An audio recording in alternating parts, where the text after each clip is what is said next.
in terms of their personal expenses, but because we're expanding and we're engaging and buying new equipment and everything else, well, there's tower rent. And so $800 a month of tower rent at Fostoria. We're covering that, it looks like, with some additional giving during this drive. Thank you. Thank you so much for that. But then also, we're going to have a similar amount for the tower rent at Van Wert, which, God willing, will go on the air by November 28th of this year. So scantily, 2.5 months from now. And that has to happen. Otherwise, we lose it. So this is a real case of use it or lose it. Yeah, We have to build it or lose it. this is a need. If it isn't done, that opportunity goes away.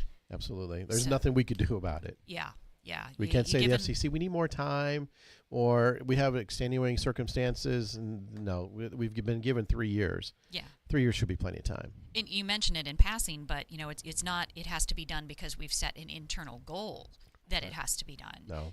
It has to be done because the FCC mandates a specific period of time during which you have to get it on the air from the time they award the license. Right. And so that is coming up and rapidly here at the end of November. So we'd love to be able to give thanks in November, Thanksgiving time, for getting that station on the air, but we can't do it without you listeners.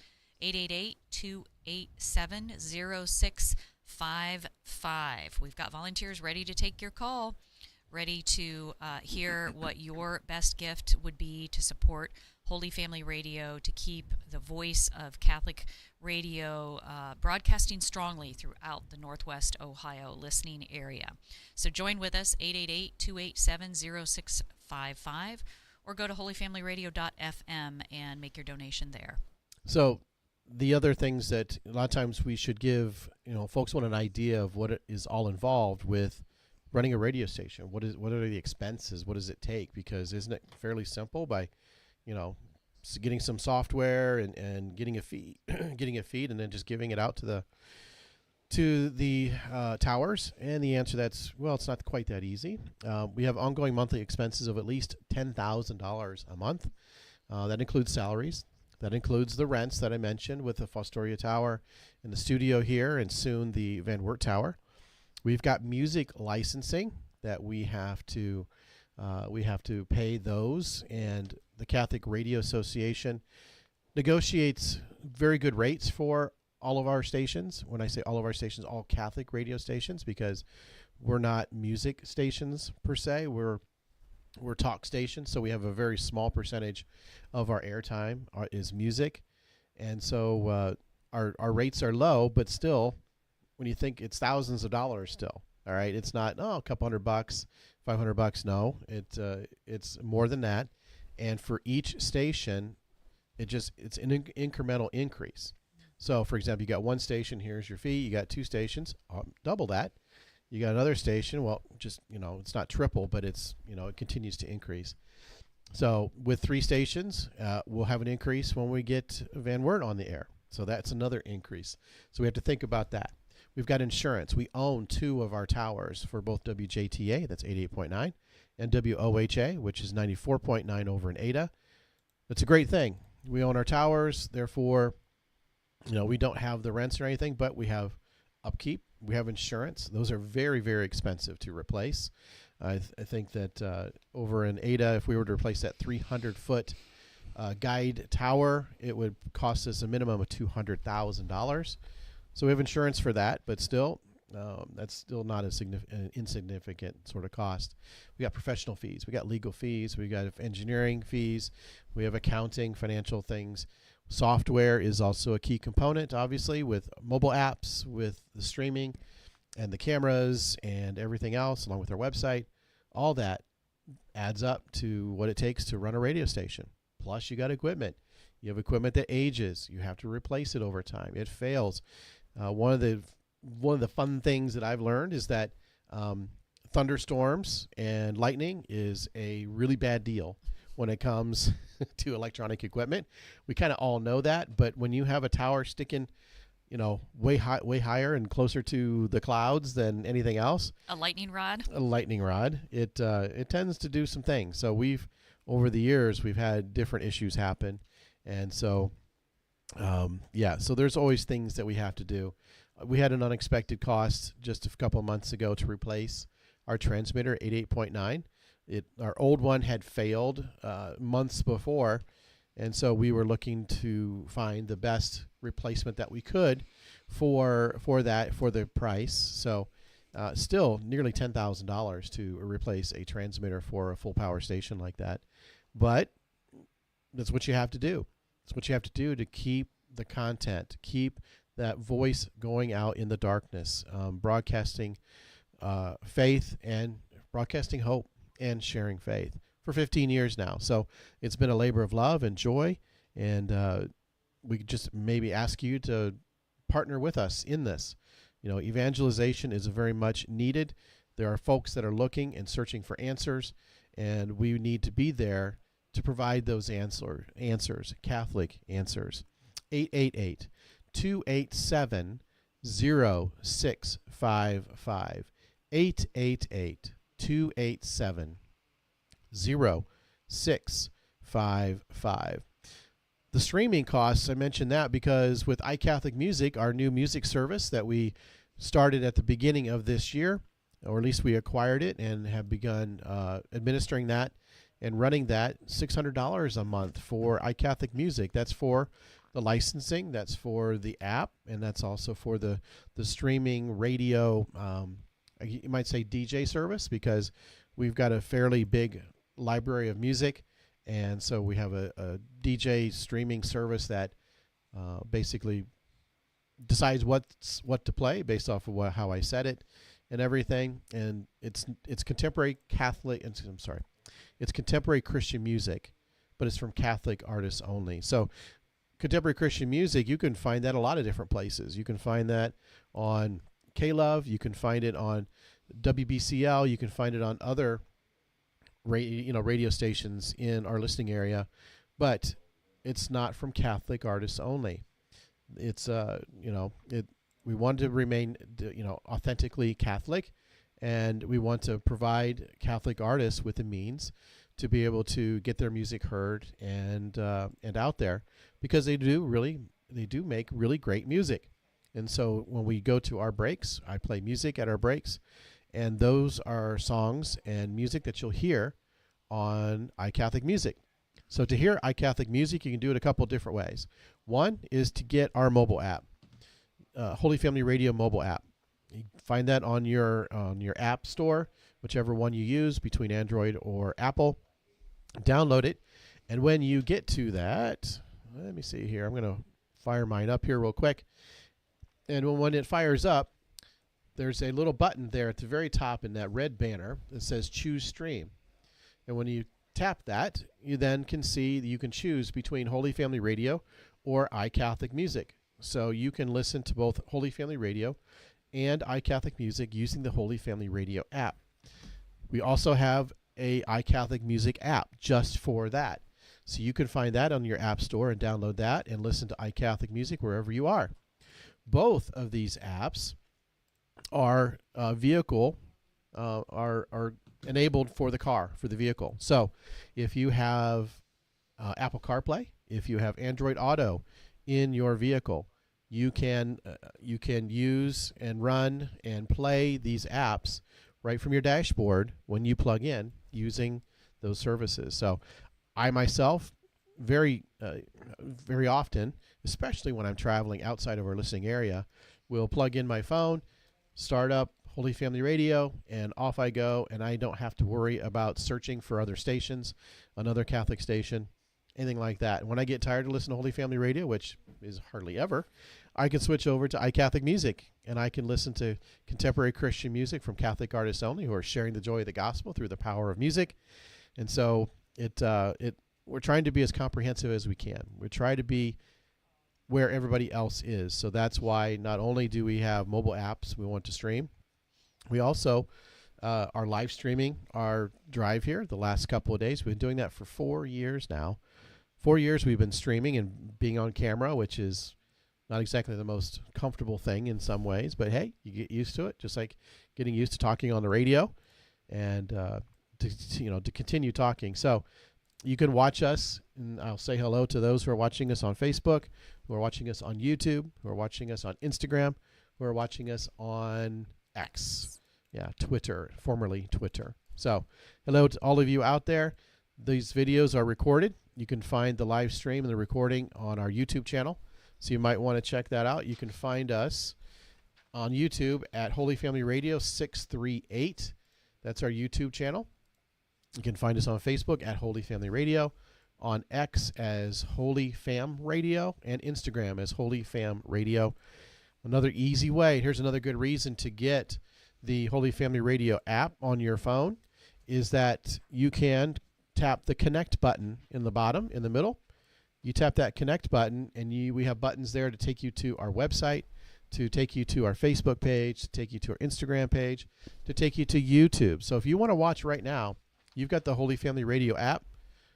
Tap connect, tap YouTube, and look, there's my ugly mug right there, talking to you, holding up the phone, live streaming on YouTube. So a lot of folks like to do that because audio is nice, but sometimes we want to watch and see what's going on in the studio. What does Jeff look like?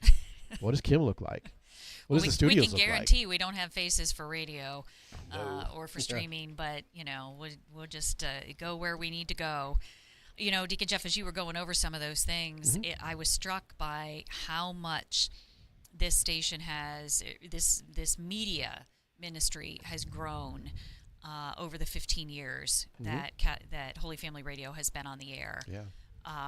From just being grateful to get that first tower up, which was, manually erected with, loyal, passionate people that wanted to bring Catholic radio to this area, to, branching out to other stations to grow the signal, the adding of the apps and iCatholic Music, and it just keeps growing and trying to make itself available to you, the listeners, in the manner in which you want to consume this content. Yeah. And what a blessing that is. And we couldn't do it without you, listeners. None of these things none of them. The station wouldn't have even gone on the air without support of listeners who care passionately about Catholic radio. So join the family. Call 888-287-0655. That's 888-287-0655. Now, it's maybe not apparent to the listeners, other than if you've been paying attention that we've mentioned it, but one thing that's new this year is we added adoration during the Spirit Drive, and we have been doubly, triply, so many times over blessed by having adoration just outside the studio here. So we always ask for your prayers. Always pray for us at home, pray for us at church, pray for us everywhere you pray. But if you can, come by the adoration that we have going on here. It doesn't start until noon because we can't do it while the preschool is in operation. But you can just come right in through the studio, and our volunteers can direct you to where adoration is, just on the other side of our studio. That's been phenomenal. Yeah, it has been. It's great to see so many people coming into the studio and being able to meet people and greet people and show some hospitality and have the Blessed Sacrament just right across the hall, and praying for the success of this drive and Holy Family Radio. It's a great thing. We try to live a fully integrated Catholic life, and that's part of it. And so it's been a very edifying time. And we're looking to finish strong here on day 3 of our Spirit Drive, broadcasting hope and sharing faith for 15 years. 15 years. I can remember thinking when we finally reached 5, how that was an amazing achievement. And it really was. I mean, 5 years. We didn't know anything about running a radio station. What do I know? We had Karen Holman in here this afternoon, who was called to build and open a restaurant. She didn't know how to run a restaurant, build a restaurant. Were you kidding? So it's folks who answer the call of faith and do the Lord's work, and not having a clue about how to do it or whatever. But it's like, well, I think I should do this, and it happens. The Lord provides. He does. And we were talking through the history, of course, leading up to the Spirit Drive. We posted on our social media platforms some great pictures and information from the history. But I'm also thinking towards the future, Deacon Jeff. What I think our listeners are always interested in knowing, we've talked a lot about Van Wert. Mm-hmm. We want to bring Van Wert online. Well, we have to bring Van Wert online by November 28th. Yes. But what other sort of future things are we thinking? Are you thinking and hoping that we can do? Well, obviously, I want to build out iCatholic Music a bit more. I used to produce something called the Catholic Playlist Show for a few years before I was ordained a deacon, so that's now almost 8 years ago. But folks still remember that because folks remember and enjoyed that program. And iCatholic Music is kind of like the product of it because the library that I gathered for Catholic Playlist Show became the library for iCatholic Music, and it's continued to grow from there. So, yes, there is opportunity to do additional things, including this studio. We want to allow and open this studio up to other parishes, other ministries, to be able to use it to create Catholic content. Sometimes folks, they're interested in, maybe I'd like to do a podcast, or maybe I want to do some sort of a teaching series, or maybe I just want to do a video, a weekly video for our parish or something, for announcements. And well, there's an initial investment of cameras and microphones and recording equipment. Don't you know it? Yeah, it's all here. I mean, it's here for the taking. We don't produce many live programs beyond the Spirit Drive, so it's available. So I've had some spots running out there for any Catholic content creators who are interested to contact us and say, hey, what can we do for you? Let's partner together to create some Catholic content. And it'll be your content. It's not going to be Holy Family Radio's content, but we'll help you in that. That's all part of the ministry of media that is here. And so that's something that I want to encourage folks who might be listening from a parish, from another ministry, that you've got a willing partner here to be able to help you develop that content. And then lastly, we're always looking to expand radio stations and areas, to other places. And I don't actively always look for those, but sometimes those opportunities arise, and I keep in contact with our engineer, who is very much connected with the region in terms of radio stations that he supports and everything. And he lets me know about things that are happening. And we very recently, I want to say within the last month or two, found out about an opportunity to potentially acquire a station. And that's the group that was looking to sell it decided not to at this time, but that we would be the first in line if they ever do. So the board is well aware of all of this, and they would have some tough decisions to make as to whether or not we could pursue that, because, we want to have the financial means around which we could acquire a new station. And that's not a small expenditure, as you can imagine. I mean, building a station is still fairly expensive. I mean, $40,000, $50,000 is not a small amount of money. You can imagine what it takes to buy a new station, or not a new station. You're buying an existing station. So part of what we're doing here is raising the money so that we might be able to respond to those types of opportunities.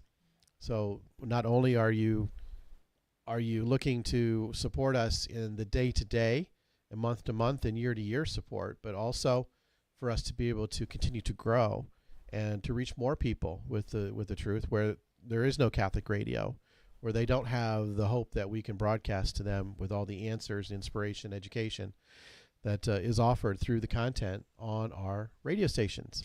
Yeah, it strikes me, I remember that feeling when I found out that Catholic radio was coming to our area. I remember that first sort of the crew came into our parish and provided some information about it, provided some opportunities to donate if one wanted to. And I just remember being so struck by, wow, we're going to get a Catholic radio. Like, that's awesome. That's amazing that our small little area. And now I do take it for granted. I somewhat take it for granted, but it's sort of, I'm sharing this because I think it's a reminder to all of us that, yes, we've been on the air 15 years. It's easy to take that for granted, but there are still lots and lots of areas that do not have any Catholic radio signal. Yeah. Or if they do, it's very spotty. in and out. They can't rely on it. Depends on the weather. Depends on which side of the building you're on, if you can pick it up. So, we talk so much, and we're about the benefit of Catholic radio, and we feel so very blessed by it ourselves. But yeah, we need to remind ourselves, there are people out there that literally don't have this incredible gift of Catholic radio. Right. But it can't happen without you, listeners. It literally cannot happen. We cannot continue to exist indefinitely without listener support, because we are 100% listener supported. And we can't continue to look into those opportunities that you were talking about, Deacon Jeff. Right. And potentially explore the right ones without listener support. So give us a call, 888-287-0655. You still have the chance to be the first caller here this morning. 888-287-0655. Right. Anybody who calls and makes a donation right now will get a copy of this book that we're giving away. We haven't talked about that yet. We're giving away for any new donor who calls in, who's never donated before, gets a copy of the book. The Catholic Church, the early church was the Catholic Church, from Joe Heschmeyer. He's an apologist at Catholic Answers. He also has a podcast called Shameless Popery, and he's making lots of videos right now, doing apologetic sort of work. He's very effective as being a lawyer who's good at argumenting. Formulating arguments. Very good. Spoken well like a lawyer. I don't know where I would have gotten that from. And so anybody who calls who has never donated before gets a free copy of this book. We'll get it to you. We plan on distributing the books to all the parishes where our new donors have as their home parish, so they can pick it up at those offices. If you live outside the listening area, no problem. We'll still send it to you.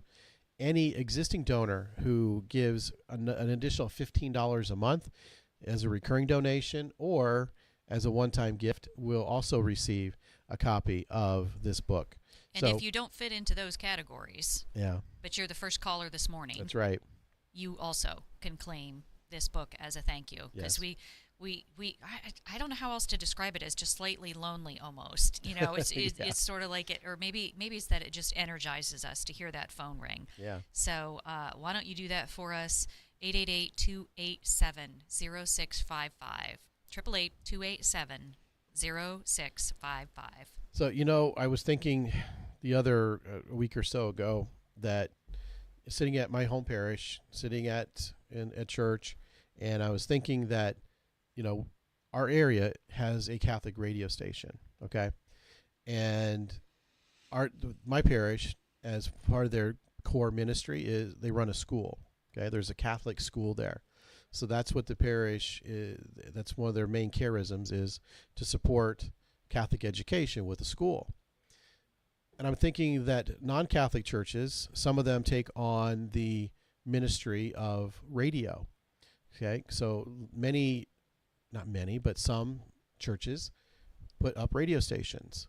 There are some low-power stations, let's say in the Lima area, that they've got a low-power station, and they broadcast preaching and whatever else, and that's part of their thing, to help spread the faith for themselves, to evangelize. And I was thinking, we have that too. We have that too through Catholic radio, but it's not associated with the parish per se, Not not tied to one specific parish. And so if you don't know about Catholic radio, you don't realize the work that's being done on their behalf in a way. I'm not sure what I'm trying to say, but I'm just trying to say that if we didn't have Catholic radio, what other evangelization efforts are we doing at a macro level? As a parish or as a community? As a parish community, as a diocese, right? I mean, Catholic radio is a major component for that. It is a monumental tool of evangelization, and we are all called to evangelization, all of us. I just wonder how many people who search the dial, and they come across and they listen for a little bit, are surprised by the fact that there's Catholic radio. What I'm saying? It's hard for us to know now. It's hard for us to know that, right? 15 years of loving this and participating in this, it seems natural to us. But yeah, that was kind of what I was saying a few minutes ago. Is like I was reminded of that almost moment of awe that we're just this tiny little, rural community, and Yeah.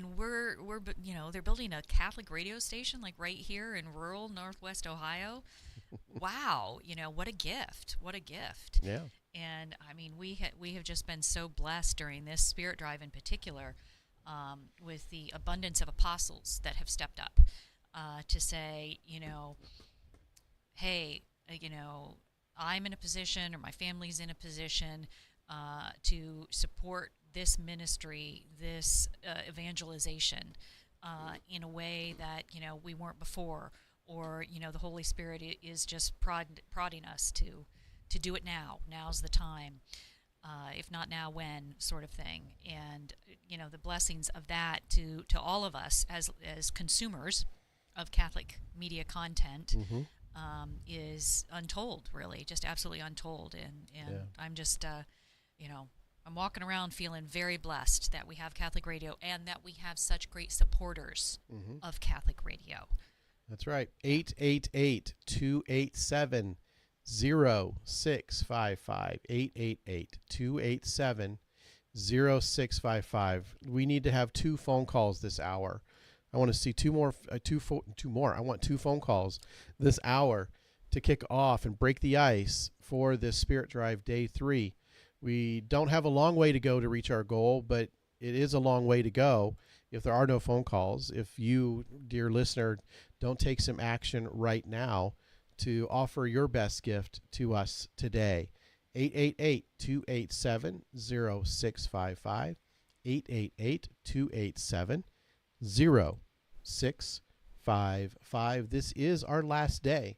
This is the last day that we'll be interrupting the regular programming on Holy Family Radio. So it's 7:37 right now Eastern Time. Normally it's the Sunrise Morning Show that you're hearing with Anna Mitchell and Matt Swain. The Sunrise Morning Show is an example of a program. It's been on from the beginning of our existence, for 15 years. A lot of the programming has not changed because it's such good programming. Following the Sunrise Morning Show, we have Daily Mass from EWTN, and then we have Catholic Connection with Teresa Tomeo, which has also continued throughout this entire time. I mean, that's where I was introduced to some of my favorite Catholic radio, which is radio that's tuned into the current culture and looks at things from a Catholic perspective. It's not a question and answer sort of program, but one that offers commentary on some of the big news that has happened and how to look at those things from a Catholic perspective. And so I really love the programming. It's not all question and answers, but there is a lot of it. And that is so important for so many people because people are looking for answers. We can't minimize that fact that people are always looking for answers. You, dear listener, maybe you've listened for 10 years or more. And so you might thinking, I know most of the answers now, or I've heard those answers many, many times, and I'm getting better at maybe perhaps answering those in my personal life when I'm with other people. But there are other people that are where you were 5-10 years ago who are by chance listening to the sound of my voice, and they're getting some of those answers. And, I can remember some of those aha moments where it's just like, oh, okay, that makes sense. Mm-hmm. Okay, that ties in. Okay, that makes sense. The Jewishness of our faith, how that's been, fulfilled and transformed in Christ, how those connections, the Old Testament to the New Testament happen. We would talk about the Bible all the time. We call it Scripture, but if we want to talk, how the Bible, let's read our Bible. Mm-hmm. We know the Bible. The Catholic Church knows the Bible. And Catholics know the Bible. Absolutely. Better than they think they do. Better than they think they do. Exactly right.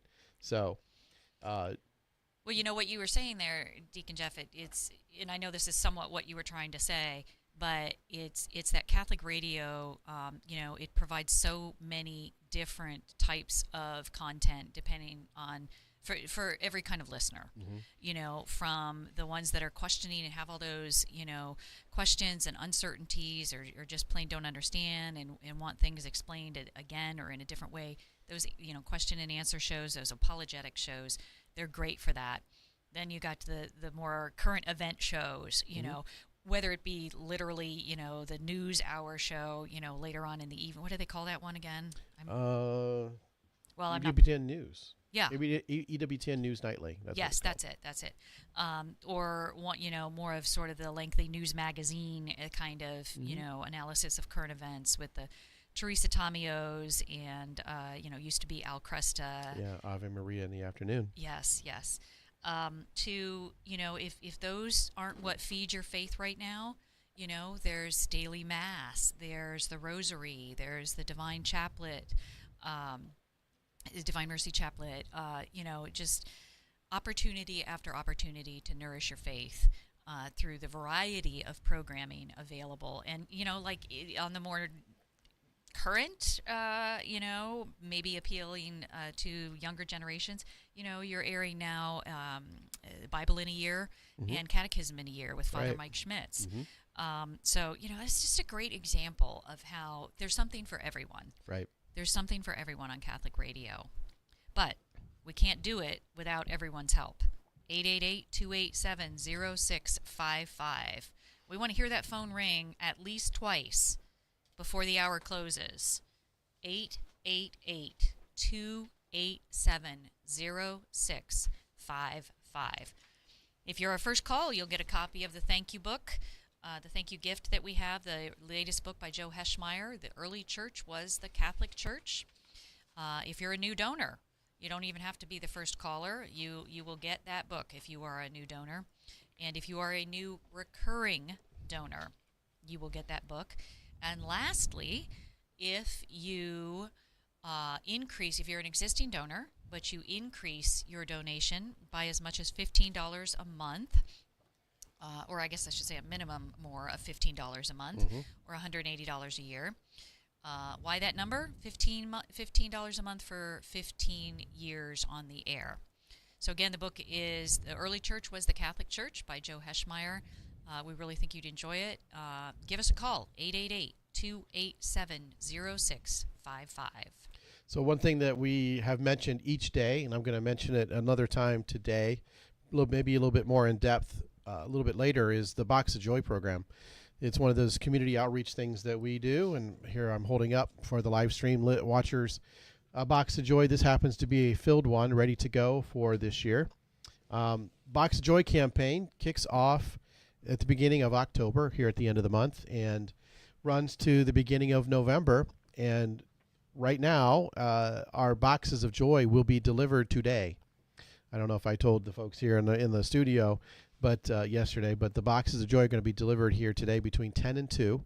So I have to let Brenda know that that's going to happen, and my brother-in-law is key to that, and he'll let us know. But we're getting 2,000 boxes. We're getting 2,000 of these boxes, not already created and folded up like this, but flat. And we're going to be distributing those to area parishes who will participate in the Box of Joy campaign, and also to area schools or other groups that participate. So I want to let everybody know who's listening now, who's at a parish within our listening area or affiliated with a Catholic school or any other sort of group, that you can also participate in the Box of Joy program in the campaign that we have this year. So we are a drop-off center, which means we can accept all the boxes and we'll ship them down to Florida for distribution to Central America, countries there, like we're talking like Haiti and Guatemala and Honduras and those sorts of countries, along with Western Africa. It's a program that's administered by Cross Catholic Outreach. So it is a Catholic group that's making this possible for families and for others to fill boxes that will be given to children who would otherwise not receive a Christmas gift this year or pretty much ever in their lives. So it's a great, great opportunity to prepare for Lent in many ways, because this program runs and ends at the very beginning of November, which is several weeks before Advent even begins. So it's not going to bump into any other Advent-related activities for a parish or any other sort of group, or even personally. And it's a great way to get prepared for that, for young kids and or grandparents who want to maybe pack a box of joy. And the box of joy to make, not only does it talk about being, cross Catholic outreach in a Catholic group, but we also put a rosary in each and every box, and we put a booklet in there telling the story of Jesus. So it is an evangelization effort. It is a great way to do a charitable work for those who are less, unfortunate, who live in unfortunate circumstances. Abject poverty. Abject poverty, exactly. Yeah, a lot of these kids, it's the only gift that they get at Christmas, and their excitement. I mean, if you've done this, if you've seen some of the videos of the kids getting these boxes, it's enough to bring you to tears. Their excitement over the simplest things, that we just put on our Walmart shopping list because we need it that week. Excited to receive that as a Christmas gift. So yeah, I mean, the radio station provides I think a really great service in being a sorting center. Is that the right word? No, screening center. Screening center. That's it. So looking through the boxes, making sure anything that can't go in there, things that would melt, things that won't pass through customs, whatnot. Intended with the best of heart, but they have to screen those boxes down at their warehouse in Florida. But we're one of those locations that takes a little portion of their burden off their shoulders. Exactly. And do it here at the station so that they don't have to do it down there in Florida, and they can be more efficiently shipped right out. The boxes that we pack gets a special little sticker on it, and that lets the warehouse know that that's already been pre-screened. They can take it and put it right on the container to be shipped. There's no other intermediate ways. We sort it by gender and by age, so that all the boys 2 to 4 go in one box, all the boys that are 5 to 9 go in one box, and those that are 10 to 14 go in another box. Same thing with the girls. So it's pre-sorted so that they know exactly what to find in each one, and they can be assured that there's no banned items that are in there. We're talking weapons. We're talking even toy weapons, like toy, squirt guns. Those sorts of things are not permissible. Toothpaste is not permissible unless things have changed. I haven't gotten the latest stuff yet, but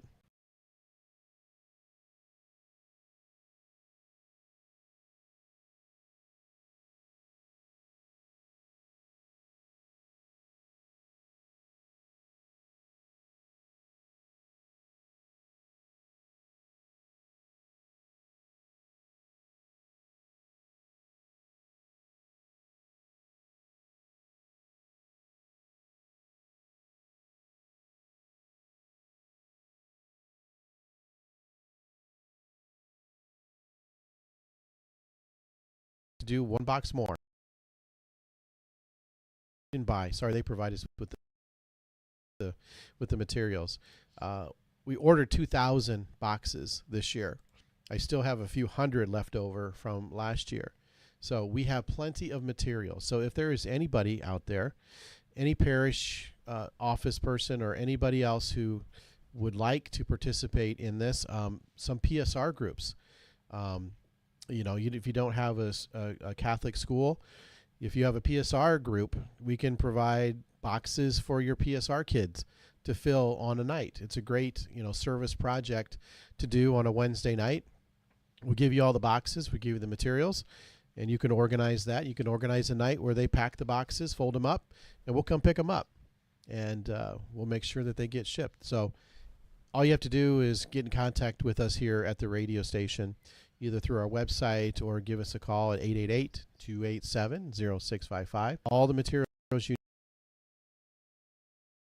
need, and we'll come and pick anything up that needs to be picked up, or you can drop them off here at the studio. It's always fun that last week when all the boxes are due and they all start coming in here. It'll probably drive Brenda a little nuts in the studio over there because she won't be able to get to her desk. There'll be so many boxes and toys and everything in here. And if you want to donate some materials, some things to pack, like little stuffed animals, clothing. Somebody last year had all sorts of T-shirts and things like that that we were able to add to boxes to make sure that's a great way if you printed up shirts by mistake and you can't give them out, or people, you had shirts for an event and you still have a bunch left over. Bring them on over. We can take those and put those in. They don't care if it says, Saint John the Baptist, church on it or whatever. They're just grateful to have the clothing and new clothing. All right. So just think about that. So I just want to make a big plug for that, because we do that every year, and it's a lot of fun, and it's a great charitable work that you can work and participate in with us. So with that, we need to hear the phone ring. 888-287-0655, 888-287-0655. We want to have our volunteers be busy. I'd hate to look through the window and see them reading their Bible. Oh, wait, maybe I want to see them read their Bible, but I want to have them answer the phone. So that means they're taking your donation, and they would love to do that. They'd love to talk to you. 888-287-0655, 888-287-0655. You can also go to our website, holyfamilyradio.fm. You can get access to our online donation form there. You can also use our mobile app to donate. There's a donate button in the lower right-hand corner. Just tap that. Takes you to the exact same form. You can do a one-time donation or a recurring donation monthly, any amount you desire.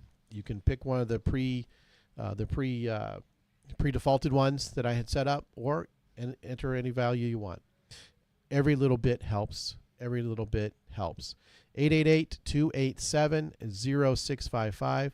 888-287-0655. You can also, when you're watching us on the live stream, we have links all over our social media channels for you also to get to our donation page. 888-287-0655.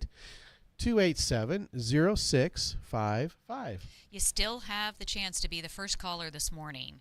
We need to hear that phone ring. 888-287-0655. We'd like to hear it ring multiple times. Yes.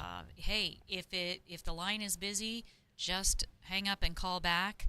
But unfortunately, we don't tend to have that problem. We'd love to have that problem. Yeah, absolutely. But give us a call. Be that first caller this morning. Kick things off, with a bang, with strength. 888-287-0655. Our volunteers are ready to hear from you and take your donation. We love to encourage you too.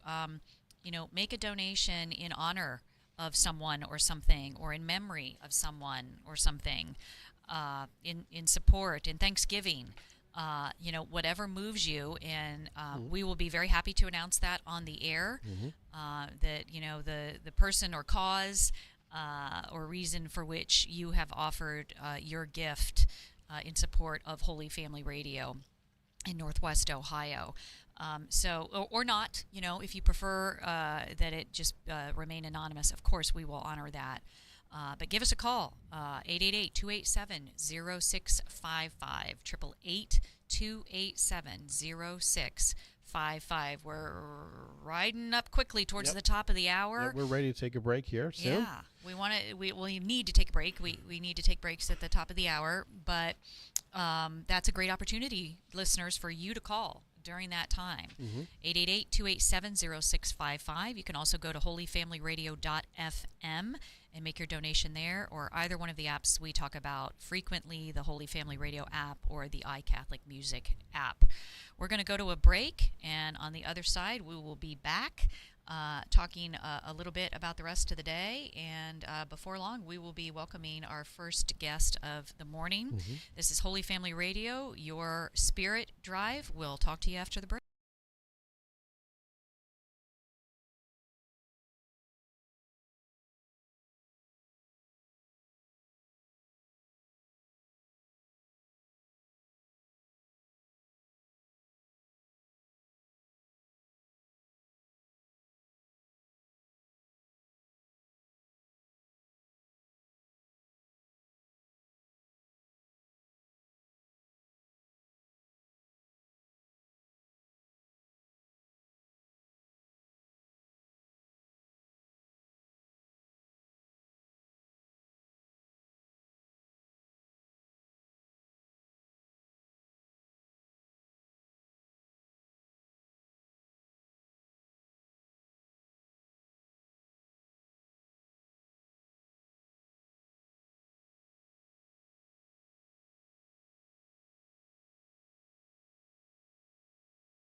And welcome back, everybody, to the Spirit Drive here on Holy Family Radio, broadcasting hope and sharing faith for 15 years.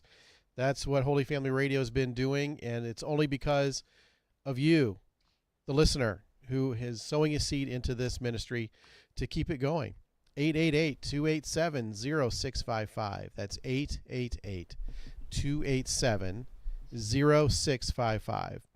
It's only because of you. 100% listener supported, underwriters included in that, but the vast majority are individuals and families like you who are listening right now. Normally you would be hearing the Mass being played from EWTN, but you are listening to us because we need to ask you to help us today.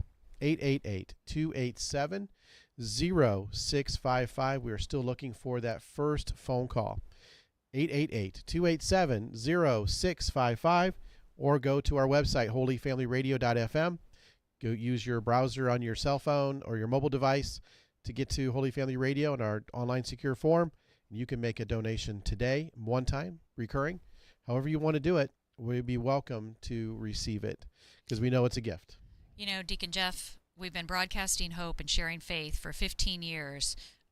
But I'm looking at my laptop here this morning, and I'm feeling a little sad. Yes, I am too. I'm feeling sad, and the reason I'm feeling sad is our day total. Our day total for today is a big fat 0. It's a 0.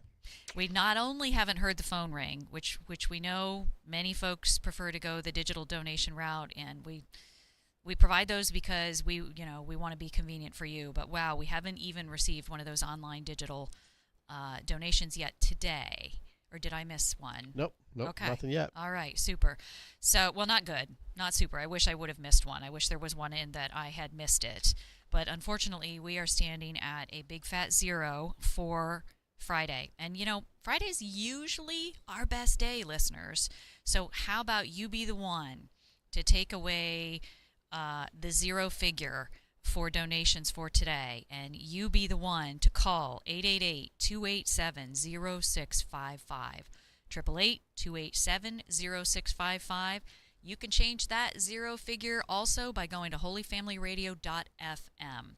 That is the website. There's a big old donate button that you will see as soon as you land on the website there. And you can also utilize the app, so you don't have to be sitting at a laptop or a desktop. You go right on your phone and go into the Holy Family Radio app, and there's a donate button right on the lower right-hand portion of your screen. And there's that same opportunity in the iCatholic Music app if that is your preferred listening means. So let's change that 0, folks. We can't do this without you. 888-287-0655. We're doing pretty well overall. We are really well. My screen the phone just rang. Praise the Lord. Overall, we are at just shy of $47,000, and our goal is $60,000. We've got around $13,000 to reach our goal. I am, my words this morning, cautiously optimistic. I am cautiously optimistic that we will get there. But it takes you, listeners. It absolutely takes you in order to get us there. Give us a call. We still have lines open. The phone rang once, 888-287-0655, 888-287-0655. Pledge your best gift, whatever that is. If that's $5, if that's $25, if that's $1,000, we will gratefully receive it, and it will, I guarantee it will impact the success of Holy Family Radio, broadcasting hope and sharing faith for 15 years throughout Northwest Ohio. We are here in studio the one time per year, or in this case, year and a half, since we have interrupted your regular programming to ask for your support. And one of the things we like to do during the Spirit Drive is bring in to studio a lot of different guests, a lot of different folks that can tell us about things that they have going on. It's always inspiring and edifying. And we have our first guest of the morning here in studio today. We have Brian Witta, and for another 24 hours or so, we have to say your name that way, and then after that, we get to put Deacon in front of it, God willing. Right. This is my last hurrah as a layman, spending the morning with you. Yeah. Well, how blessed we are to have you here.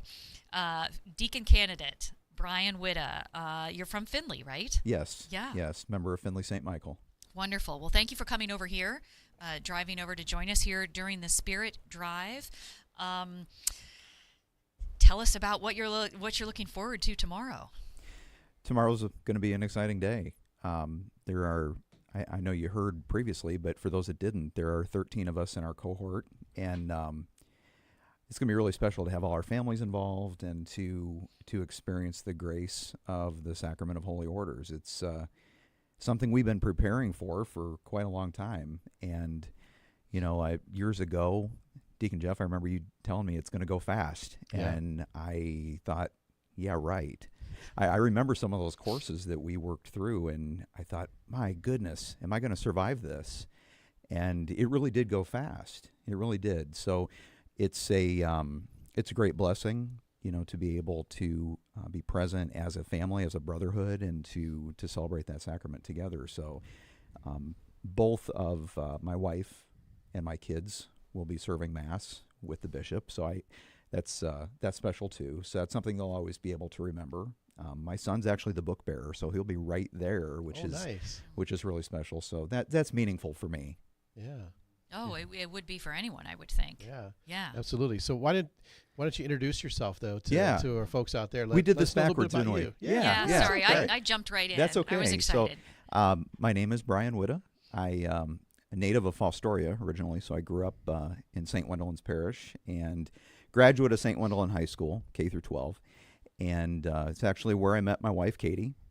Katie's a native of Findlay, so she went to St. Mike's through grade school and then came over to St. Wendelin in high school. And unfortunately, the school's no longer there, but it was a really key piece to my formation as a young Catholic. And I've told many people, when it comes to Catholic education, I wouldn't be where I am today if it wasn't for that. So I'm grateful that my parents made those sacrifices for us to go, and just an ardent supporter of Catholic education. It's so important. And, Catholic media ranks right up there too. So I hope your phone is ringing. I hope it's ringing, and I hope it continues to ring throughout the day for you. Yeah. Yeah, we did get a phone call. Yeah. So that made us very happy. We all lit up to hear that. And Brenda was over there saying, hey, he's on the phone. So Good. that's fantastic. Why don't you tell us a little bit more about your story? Yes. Because we're talking about people receiving the call, and it happens so many different ways. Right. It's different for everybody. So let's delve into yours a little bit. I'm a little bit of a slow learner when it comes to the call. When I go back to my days at St. Wendelin, one of our teachers in high school, who's now Monsignor Borger, was a young associate at St. Wendelin in those days, and he and my great-grandma both were trying to convince me to go into the priesthood. Great-grandma badly wanted me to be a priest. She had us over all the time. She would have Mother Angelica on at noon, and you'd pray the rosary with her on EWTN, and she always talked to me about it. I think she seriously would have bankrolled seminary. That's how much she wanted me to go, and I had to tell her all the time, Grandma, I have to feel that call. That's not something you just sign up for and go. And over the course of my life, I've always felt that it was important to give back to the church and to be involved and to do more. And so I started as a lector when I was 18 years old. And I had always been involved in different ministries in the church. And the older I got, the more I felt like I wasn't doing enough. So that over time evolved into extraordinary minister of Holy Communion and other things within the parish. And a few years ago, I still had that tug, that nag that, you're not doing enough. You need to do more. And it's a hard thing to explain, but that's really what it felt like. Almost like a feeling in the pit of your stomach, like your heart and your stomach are getting pulled in different directions, and you're not doing what you're called to do. And I got called into the pastor's office, and he asked if I would be willing to assist him with a proposal to bring the Dominican Sisters of Mary, Mother of the Eucharist, to our parish. And my inclination when I walked out of the room was, why on earth did he ask me to do that? Didn't make any sense to me at that point. Why me? And so I was in the process of actually opening my business at the same time. And so I was not without things to do. But I've I was raised that if the pastor asks you to do something, you do it. And so I did it and helped put the proposal together. And thank God, Mother Assumpta and the community decided to establish themselves within St. Michael Finley, and first new religious community to come to the diocese in decades. Yeah. So it was a huge blessing for the entire diocese, and we're grateful to Bishop Thomas for his foresight in welcoming them here. But I still didn't feel like I was doing enough, and doggone it, I had to try to figure out what that was. And so then I got called in the pastor's office again, and he said, well, now we have to build a convent. Will you chair the campaign? And I am not a fundraiser. That's not who I am. But we did, and we had great people involved and raised several $1 million in just a few months, which was an incredible feat. I to this day, I'm blown away that we're able to do that.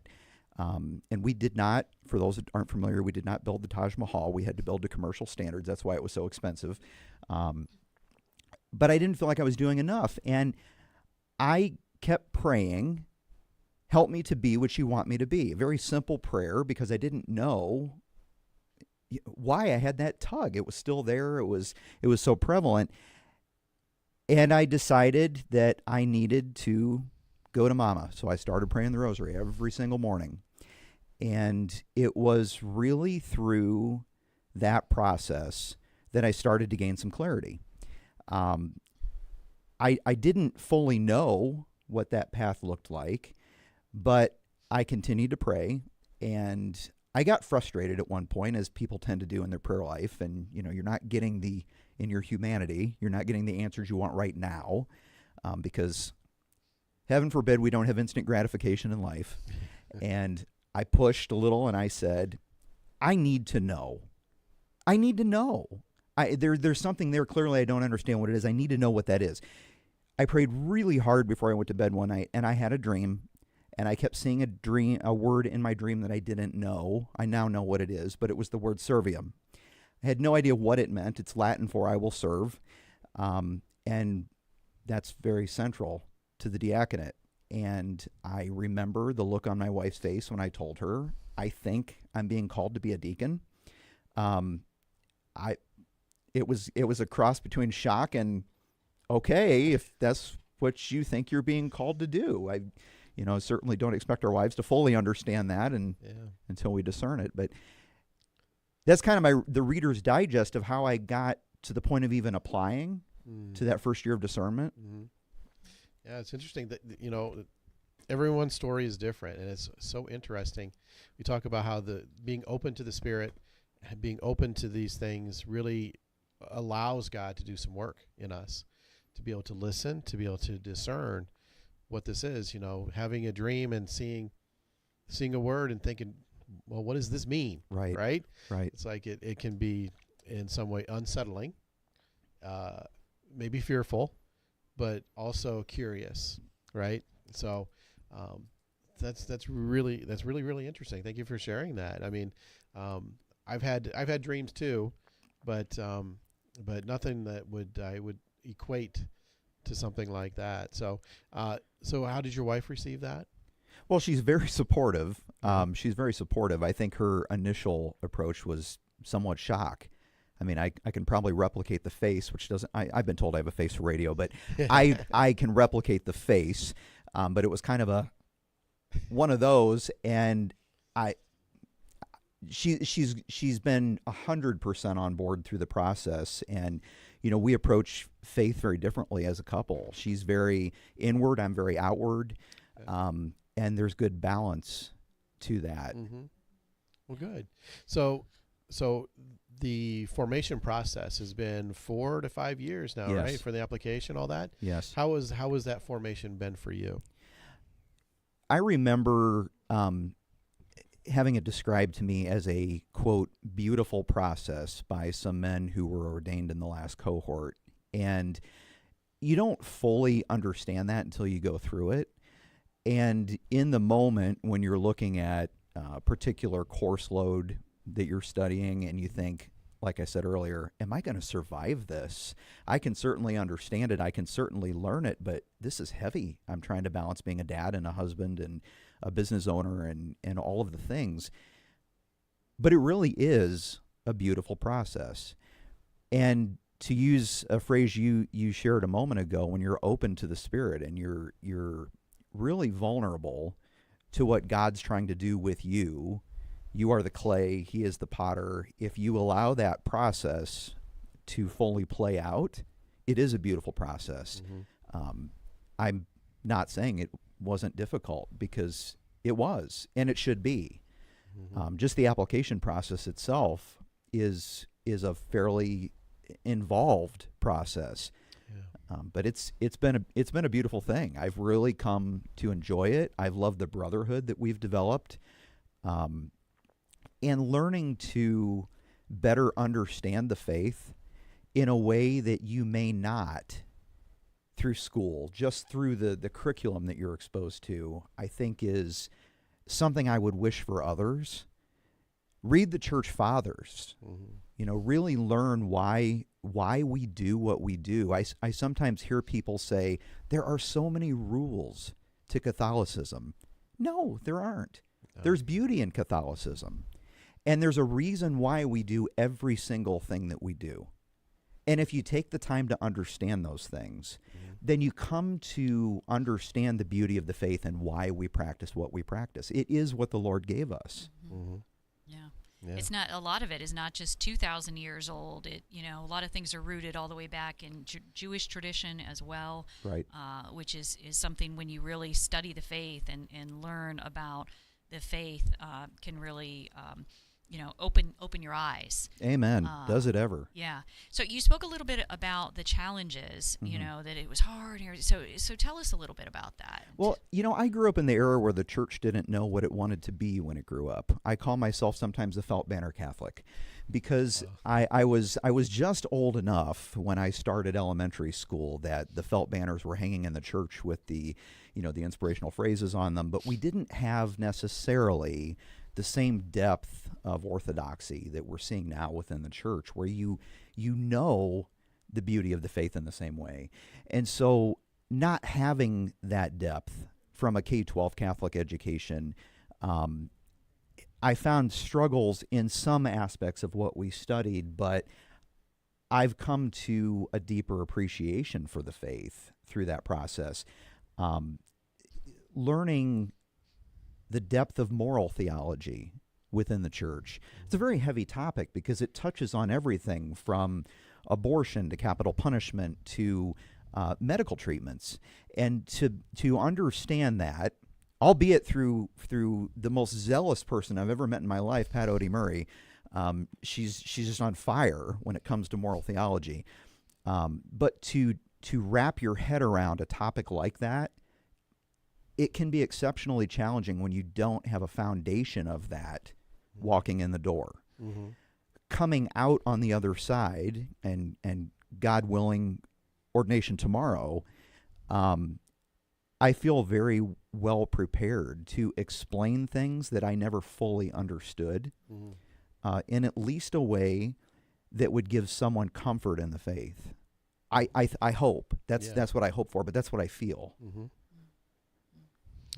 Yeah, thank you. That was very not surprising to hear, but I think encouraging for anybody to hear that, like anything, if you take the time to learn about it and study it, you will suddenly understand it so much better. That phone number, listeners, is 888-287-0655. That's 888-287-0655. You can also donate online, holyfamilyradio.fm. That's holyfamilyradio.fm, or go to our app, Holy Family Radio app. Look for the red heart with the Holy Family inside it, because there are several Holy Family Radio apps out there in the various app stores. There's more than one Holy Family Radio out there. That's right. And, we'd love for you to support all of them, but, we're a little biased. We would particularly prayerfully request your support of ours. We don't have the big fat zero anymore. We don't. We have a call that came in. We have a donation that came in from Divine Mercy Parish, which is over in Paulding. Oh, that's nice. Fantastic. It's very nice. Yeah, so thank you so much for that. You get a book as a result of your call today to donate here to Holy Family Radio. And so the phone lines are open for you as well at 888-287-0655, 888-287-0655. Now, Brian, I'm going to ask you to kind of project a little bit, assuming ordination happens tomorrow. What are you most excited about as you enter into the diaconate? I think one of the things that stands out to me, and ironically, the bishop asked me the same question at my interview at the end of the process.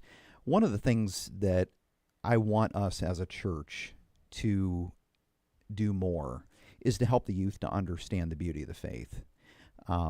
And I am more involved now with my son's scout troop. I'm actually leading their religious award programs through the scout troop, but I see great value in that. That's an investment in the future of the church. If our students understand the depth and the students understand the whys, I think they're more likely to not become the nuns down the road. And I'm not saying N-U-N-S, that's N-O-E-N-S, N-O-N-E-S. I can spell, I promise. Yes. Yeah. So I think that's really where we have to be. We have to put forth the effort to explain to the youth our faith. We can't just say, this is because you have to have faith in it. This is because we say so. Bishop Thomas says, go to the source all the time. And we have lots of sources. But we need to teach our children and our young adults how to leverage those sources to understand. And that's something that I'm really looking forward to within ministry. I will incorporate that into homilies as best I can to try to catechize folks in a better way, because I don't feel that I was, as a younger Catholic, and I want that for the future. Yeah, that keeps the church strong as a whole. Oh, it does. Absolutely. Yeah, we talked about Live Jesus Ministries a little bit yesterday and how that's kind of starting to pop up around the diocese. And it came from within the diocese as well. And in there, it talks, I believe, that it talks about accompanying youth as they go through over a longer period of time. It's not just a touch point during this year of PSR and then somebody else this year. It's walking through with people that longer chance of encounter. Really, it's an investment into a young person's life. And I think that really there's real value with that, for sure. It also goes beyond the youth. I think we need to do that with one another.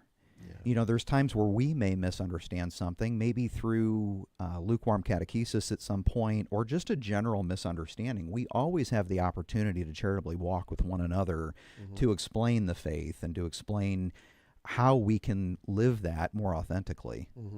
Yeah, for sure.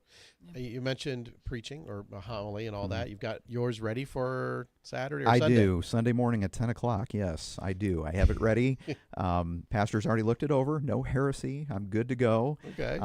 I spent a lot of time working on it, and it's a blessing to preach on the Feast of the Exaltation of the Holy Cross, because I'm also a Knight of the Holy Sepulchre, and that's the feast day of the order. Yeah. So it's very providential that those things align the way they do. And so that's special too. That's meaningful. I'm looking forward to that opportunity also. Yeah. Wow, that's kind of like a triple whammy, right? It is. Also, very nice. Yeah. It's very providential in a way. Yeah. I think sometimes that for men who are considering the diaconate or answering that call, sometimes preaching can be one of those things that kind of holds them away from it. And they don't look forward to it. What about you? I've never been fearful of speaking publicly. In a previous life, I had a job where I had to give lots of presentations, and so I've always been comfortable doing that. I used to call it death by PowerPoint, but I've always been comfortable doing that, and so it doesn't concern me. What I want to be sure is that whatever I do give is authentic. God gave me a sense of humor. I'm going to use it. God gave me reverence. I'm going to use it. There are a lot of gifts that all of us have, and I think if a man is discerning the diaconate, I think one of the things he has to do in discernment is to look at the gifts he has, make a list of the gifts he has, and that can feel a little self-serving, but I don't think it is. If you're really doing discernment the right way and you're thinking about what could I bring to that ministry, if you really spend time doing that, journaling, whatever you want it to be, I think you'll identify more times than not that you have gifts you can bring, because every one of us are different. I'm the youngest guy in the group by 20 years. I'm the youngest one in the group at 46, and so I know the next cohort has guys even younger than me, which is great. It's wonderful to see younger men getting involved and feeling comfortable, but don't let the preaching aspect hold you off. Your strength may be in something else.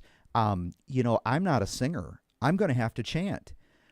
And I apologize in advance for anyone who has to hear that, but I'm going to give it my all. Yeah. And it's what you're called to do. That's the one thing for me that makes me very nervous. I'm an instrumentalist. I'm not a vocalist. Yeah. So I can read music, I can play it, but chanting it's just not something I'm excited about. But I will do it, and I'll do it as well as God's given me the ability to do it. Yeah, we often talked about the fact that's the instrument he gave us, so therefore he's going to have to hear it. Right. Right. So, and make no apologies for it. So, yeah, for sure. That part too. I mean, with singing or the chanting is also something that I've had to become more comfortable with doing over time, and I've learned that you just can't keep your voice low to try and control it. No, you can control it better by proclaiming, right? It's like you have to give it that strength to it and just let it go where it goes and do your best. From the diaphragm, brother, from the diaphragm. That's right. Yeah. That's right. You've had some vocal training. Yeah, that's right. That's right. I'm going to be doing the Exaltet at the Easter Vigil. Go big or go home. Go you. I know. Wow. I know. I'm starting my my practice now is to prepare for that, just so that I know it well enough that that I won't get too nervous. I love that. Go you. Now I want to go to your mass. No pressure. No pressure. No pressure at all, right? My goodness. Well, after 8 years, right? This will be your first time doing that. It'll be my first time to. I thought about it the last couple of years, but I just never really committed to doing it. And you have to do it soon enough, because that's not a simple chant if you're not vocally inclined and everything else. So, because it's 5-6 minutes of a cappella chanting, but it's the most holy time as well. Right. It's such an important part. If anybody has not ever been to an Easter Vigil Mass, go. It's the best Mass. It is the best. It's the my best favorite mass every in year. the church. Yeah. Mm-hmm. It's beautiful. Yeah. Seeing the joy in people's faces coming into the church, that makes it all worthwhile. Absolutely. If you don't walk away feeling like your cup is full, you must have been asleep. Yeah. It's such a great thing. It is. Well, there's a liturgy there that you just don't get to enjoy any other time. There's special liturgy there. Yeah. I think if people are only looking at the length of the service, they're really missing out. 'Cause I swear it goes faster every year for me. Ever since I started attending it. Yeah, it's just the beauty of the liturgy is it's very amazing. Special.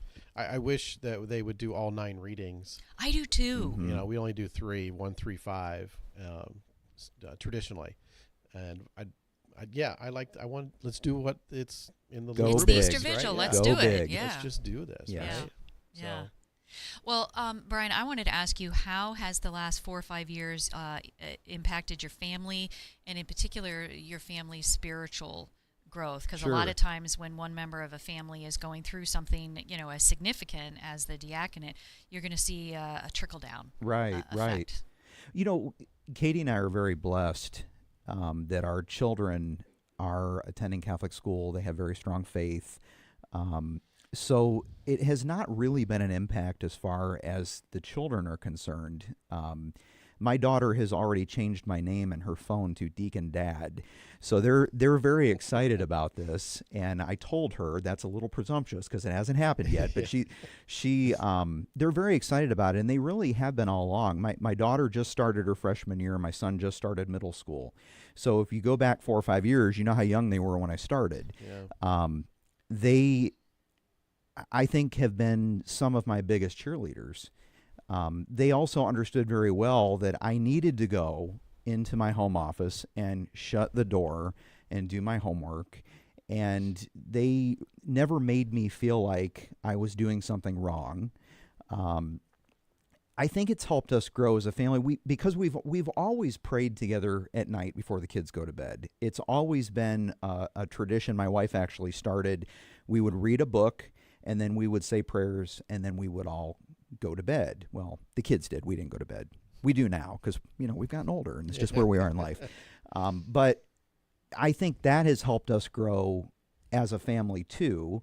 One of the pieces of advice I often hear formators give to people either going into the priesthood or to the diaconate is to keep your prayer life strong. And particularly with guys going into the diaconate, they will talk about praying with your spouse. We already were doing that as a family, and I think that helps. My kids' school has a prayer dare, and every month they get a new prayer. And they did it every month, and then they get to throw that in and potentially win a prize for doing it. But I think more than not, it's not the prize that drives them. It's learning something new. We've learned the Pater Noster together. I'm not a Latin speaker. I'm learning it, and I'm sure I'll learn a whole lot more. But we've learned the Pater Noster. The kids in school all chant that. Things like that, I think, have allowed us to grow together through that journey. They're not sitting in the classroom with me, but they're very much a part of that process because, and again, for anyone who's discerning, the process is very clear. The rank and file of your life is very clear. If you are married, your primary vocation is a husband and father. And then your occupation comes next. You have to be able to provide for your family, and then the diaconate comes third. And that's surprising to a lot of people to hear that. It is. I remember the first time I heard it, I thought, well, you're supposed to love God more than your spouse and your family, but we rank the diaconate last. And so there's a juxtaposition in there of viewpoints, but it's for a reason. Your primary vocation is to your spouse. And if you honor that, and you honor the dignity and work that you're putting into your vocation, then you can pour from a full cup in your ministry in the diaconate. Yeah, that's a great point to bring up, because that it's not something that's well understood by people, right? And that's the beauty of Catholicism, is that there is an order to things. Catholicism is ordered. Everything, and we talk about being right ordered in our passions and everything else. And our culture today puts emotion above reason. Right. We feel, therefore this is good. We feel, therefore it must be true. Right, exactly. Speak your truth. Well, and interestingly enough, that was one of the first lessons that we really went through when you start in philosophy and theology, the intrinsic link of faith and reason. And how the church is such an ardent, and always has been an ardent supporter of the link between faith and reason. It is not your truth, my truth. There is one truth, Jesus Christ. And if we're rooted in that, and that's the foundation of how we live our life, then everything else falls into order. Yeah. It just does. Yeah. But when we lose that foundation, the house falls. Yeah. And that's, we're not going to silence truth. We just can't silence truth as a society. That's right. Yeah, we can't. Yeah. So now I'll ask this question. It might be a bit of a sensitive one, so you can decide how you want to handle this. But as a younger man, permanently ordained as a deacon, yes, you cannot remarry if something happens to your spouse. Right. Talk about that a little bit. Katie and I didn't get married until we were 30. We were friends for years. She was the one person from school that I always kept in touch with. She was just that friend. And I actually had a relative that tried to convince me to ask her out on a date years prior to what we ever did. And no, I'm not crossing that line, because if it doesn't work, then it ruins the friendship. Then it ruins a friendship, and I don't want to ruin that. We've been friends forever. So, long story short, it's been the most beautiful way a friendship could possibly grow. And I don't know that I would necessarily have a need to remarry. So the idea of celibacy, if my wife would die, doesn't cause me any great concern. My kids are such, and thank you God for this, but they're such level-headed, clear-thinking young human beings. I don't know what I did right to deserve that, but clearly I've done something, and I'm grateful for the favor that's been showered upon me. I don't know that they would need me to do anything different. Mm-hmm. And so my life is just in such a way that it would work. Yeah. It would work. I mean, God forbid that ever come to pass, but it would it would work. Mm-hmm. I know what my foundation is, and that's just Yeah. where I am. Yeah. It sounds like you have a peace I about do. it, a real peace about, however God directs your path in the future. I do. It's going to be okay. Yeah, oddly, just the other day, one of my aunts gave me a mosaic. She can't make it to ordination because she's going to have her grandkids with her, and she gave me this mosaic that had belonged to my great grandma, the same who lived to be 104. She'd be 120 now if she was still with us. She bought it in Rome in 1950 at the canonization of Maria Goretti.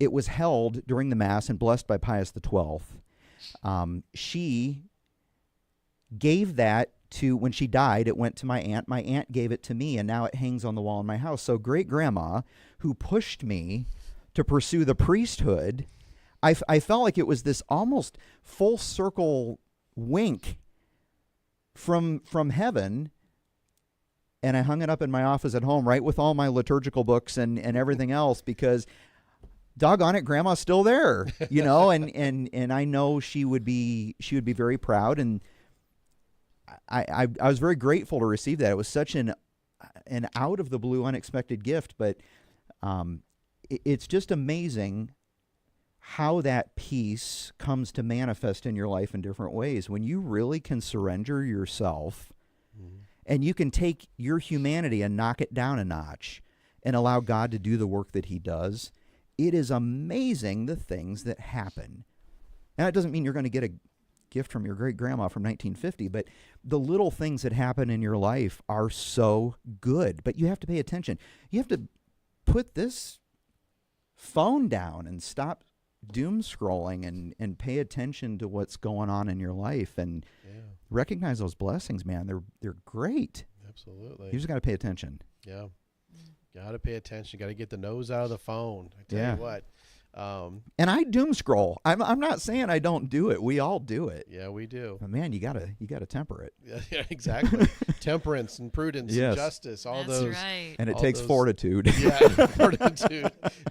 That's right. The last of those. Hey, you're listening to the Spirit Drive here on Holy Family Radio, our 2025 edition, celebrating 15 years this year, broadcasting hope and sharing faith. We hope that you can join us in this ministry. Hopefully you've been edified by this testimony here from Brian Witta and all of our guests so far. I hope that would motivate you to continue to support this ministry by calling 888-287-0655. That's 888-287-0655. We need some more phone calls. We need some more donations off of our website at holyfamilyradio.fm. Or I'll use our mobile app. Download our mobile app, please. It's a great way to stay connected to us. Anywhere you go, off of that device, instead of doom scrolling, set up Holy Family Radio to stream and take it with you in your vehicle anywhere you go. I've been in Florida many times. Listen right to Holy Family Radio and hear what's going on in the local listening area. 888-287-0655. 888-287-0655. Our volunteers are standing by and chatting. They're not busy, so we want to keep them busy. Would you help me in that effort right now? 888-287-0655. Yeah, don't forget you can also donate at holyfamilyradio.fm, as Deacon Jeff was just mentioning. We've had our first donation of the day, but we are still, I would say it's a slow start. We'll start to a Friday. Friday's our biggest day traditionally. Yeah, Friday's usually our biggest day, our banner day, the day we get really excited. And it does tend to get busier in the afternoon, so don't wait. Make your donation now. Call 888-287-0655. We've got just a little over 13,000 to go to reach our goal.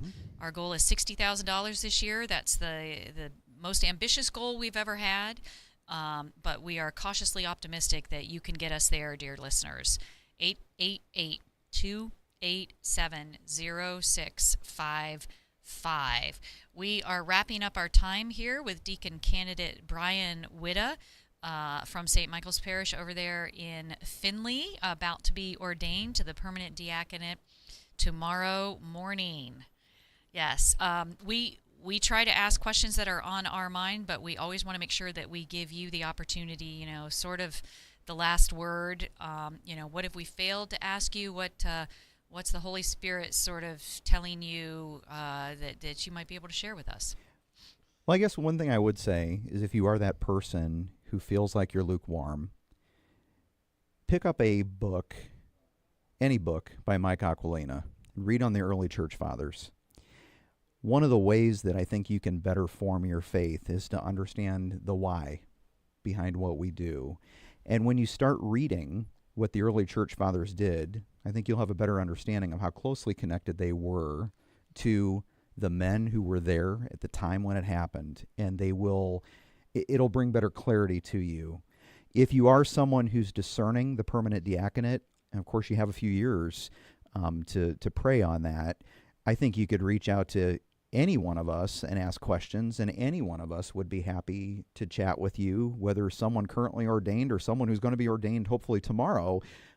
We'd all be willing to share, things that you should consider and pray on. I would also say it's important to go to Mom. Pick up the rosary. Pick up the rosary. Start meditating on the mysteries of the rosary. Whether you're discerning the diaconate or whether you are just working through the messiness of life, and whether you feel like the enemy's speaking over you and you're not hearing enough of God's answers in your life, pick up the rosary and start praying. It's one of the best things we can do for clarity. And, you may not understand it, but I promise you, if you get in the habit of doing it, if you get in the habit of seeing the beauty and picturing yourself at each one of those mysteries of the rosary, picture yourself being there, seeing Mary hold the infant Jesus, picture yourself seeing her at the crucifixion, really meditate on those mysteries. It gives you such a different perspective. It's not rote prayer. It really is meditative, and it's such a blessing to do that. So I encourage everyone to do that. And pray for us all. Pray for us all. That's important too. We're entering on a lifelong ministry, and we want that to be fruitful so that we're serving the church well. Yep, absolutely. Well, thank you, Brian, for being here today. Thank you. It was great having you as a guest, and best of luck tomorrow, I guess I should say. And I'm sure it'll be a blessed day. It'll be a grace-filled day. A busy day, as you're probably sure that it will be in the weekend as well. Busy weekend for sure. Yeah. So thank you so much for coming. Thank you. Thank all of you. And good luck tomorrow. I guess I'll just say good luck tomorrow. Yeah. Either way. All right. You're listening to The Spirit Drive here on Holy Family Radio, 888-287-0655, 888-287-0655, 888-287-0655. We are going to go to a break. It'll be the 9 o'clock hour coming up. We'll talk about more about what Catholic radio is and has been and will be with your donations. 100% listener supported Holy Family Radio. Thank you, and we'll talk to you after the break.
And we are happy to be joining you once again here at our 2025 Spirit Drive here on Holy Family Radio. This is Deacon Jeff along with Kim and our associate producer Chris in studio, live streaming on the air. We are everywhere that we hope our listeners are and our supporters as well. We are 100% listener supported. That means we have no other means of receiving any financial support to keep this ministry going other than through your generous donations. 888-287-0655, 888-287-0655. Had a couple of donations come in during our last break.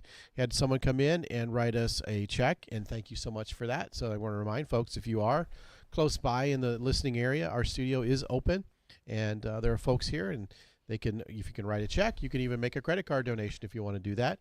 Come on in. We can help you with that. We also got a new recurring donor. So click, ring that bell. Ring that bell. That is also not only a new recurring donor, that's also a new donor as well. So now we're up to 7 new donors during this Spirit Drive. Not nowhere close to our 45 goal, but you know what? We established goals and we don't know. So who knows? We established goals to have 12 apostles. We have 20. So that is a good thing. We wanted 20 new recurring donors. That was our target. We now have 9. Oh, that's great. So that's still good. I mean, it's still good, and we're happy for every dollar that that we're able to have. So we have a little less than $3,000 now to break our record for the best drive ever. And so that's not too far away. And then also we still need a little over $12,000 though to reach our $60,000 goal. And we really need to get that goal because we have lots of things in the works that we have to pay for and have had to pay for. Chief among them being the new radio station in Van Wert. We have until the end of November to be able to put that station on the air, which means we have to pay for the antenna. We have to pay for the transmitter, all the other equipment that's involved, the installation, everything else with that. That's going to be like $40,000 to $45,000 expense. And we won't be able to pay that and have enough left over potentially without reaching our $60,000 goal. So Holy Family Radio needs your support. So join the family, will you? 888-287-0655. That's 888-287-0655. Yeah, that you mentioned, Deacon Jeff, that Van Wert station, and that's such a pressing need for so many reasons. I mean, the timing, of course, the FCC will only give us until November 28th to get that station on the air, and if it's not on by then, we don't get to do it. Yeah, if it's a day late, it's too late. It's too late, yeah. So there's a real pressing need in terms of the timing. But in addition, and you can talk about this better than I can, Deacon Jeff, but that area of the state is in need of a signal, of a Catholic radio signal. The coverage over there is between spotty and non-existent. Would that be a fair way to characterize it? Yes, absolutely. And there are folks who are underwriters and or supporters who are on those fringe areas that this new station would cover for them. So we want to do that for them because they've been faithful supporters, and we want to encounter more and more souls with Catholic Radio. Yeah, I mean, we're so incredibly grateful to have Catholic Radio. We were talking earlier in the day about how, at least for me, I think sometimes I take it for granted now, but initially was so excited and so thrilled to have the gift of Catholic Radio available in rural Northwest Ohio. And there are still portions of the state, of the country, of the world that don't have the gift of that. And so the need to get that signal, that station up and running, and a strong signal out there in that portion of the state is a very pressing need. So won't you partner with us? Won't you join the family? 888-287-0655. You can also go to holyfamilyradio.fm and make your donation there. Just fill out the form, and it comes right to us. And you can also donate through the Holy Family Radio app and the iCatholic Music app. Now, if you don't already have the app, be careful when you go to the App Store, because there are several Holy Family Radio apps out there, because there are several different Holy Family radios. And we'd love for you to support all of them. But if you're looking to support ours, and we hope you are, you want to look for the one with the red heart with the Holy Family inside it. I don't know if the video feed is showing Deacon Jeff right now, but it's up over his shoulder, right behind him there. So look for that bright red heart with the Holy Family inside of it. So 888-287-0655. That is the number to call. I think the phone has rung twice, if my mental count is accurate. Oh, yeah. That reminds me, I need to mention that we got a phone call from our number one fan out there, Jim Linthicum. Oh, good. Who says hi to you and I, and is praying for the success of our fundraiser. I hadn't heard from him in a little while, so I'm glad to hear that he is listening and is aware that we're doing our Spirit Drive today. So we send our prayers and hello back to you. He's a big fan of Catholic radio in general, involved with Catholic radio in his area, and he's always been a big supporter of Holy Family Radio here. And in fact, you can hear his voice on many of our station identification spots still today. So hello to you, Jim. Thanks for the call and the support. We appreciate it. This is the one time per year. In this case, it's been a year and a half since we have interrupted your regular programming. We know you'd rather listen to your regular programming. We would rather you listen to your regular programming, but we have to do this periodically to pause and ask for your support to continue this Catholic media ministry, to continue to bring you the voice of truth and clarity and charity, broadcasting hope, sharing faith here on Holy Family Radio for 15 years now. 15 years. Call and make a donation in celebration of 15 years. I'll tell you what, we've been talking about the Box of Joy campaign that we participate in, and that we're a drop-off center and a remote screening center for. I want to let the folks know in the studio and over in the office area over there that the truck is expected here within the hour to drop off our Boxes of Joy for this year. So what a convenient time for this to happen. But it's you know what? We do what we have to do. We've got 2,000 boxes and enough shipping containers to handle that. So we may have to go to a break as we go out to greet the truck and make sure that those supplies get over here. We've got volunteers and there's other folks that are coming, but I want to let the folks know in the studio that they need to be looking for this truck. It's ABF is the trucking company. So ABF Trucking is the semi you need to look out for. And it is a semi. It is a semi, yes, because this is heavy and it's big and it's large. But we try to do as much as we can. And when the Box of Joy campaign is showing fruit, is all I got to say. It continues to grow, and people really enjoy it. It's a great activity for families, young families. I know grandparents provide some Boxes of Joy for their children, for their grandkids to fill. It's just a lot of fun, and so it's a great way to prepare for Advent and the coming Christmas season, and it's well before that, so before everything gets too busy. So there you go. I hope they got the message over there. Doesn't look like it, but they're on the phone right now, which is a great thing. And there's line for you too. 888-287-0655. I'll say it a couple more times. I'll say it slow to get you an opportunity to get your the dialer pad up on your phone or your device. 888-287-0655. 888-287-0655. One more time, 888-287-0655. We're here only until 6 p.m. today. We finished, 2 hours worth of broadcasting here this morning. We're now in our third hour, which means we have roughly, 8 hours left today. So you have until 6 p.m. to make your phone call. You can always make your donation online anytime, even after the drive is over and we've kind of turned everything off and gone home for the weekend. you can still donate to our Spirit Drive Fund for about a week or so before I'll close that fund.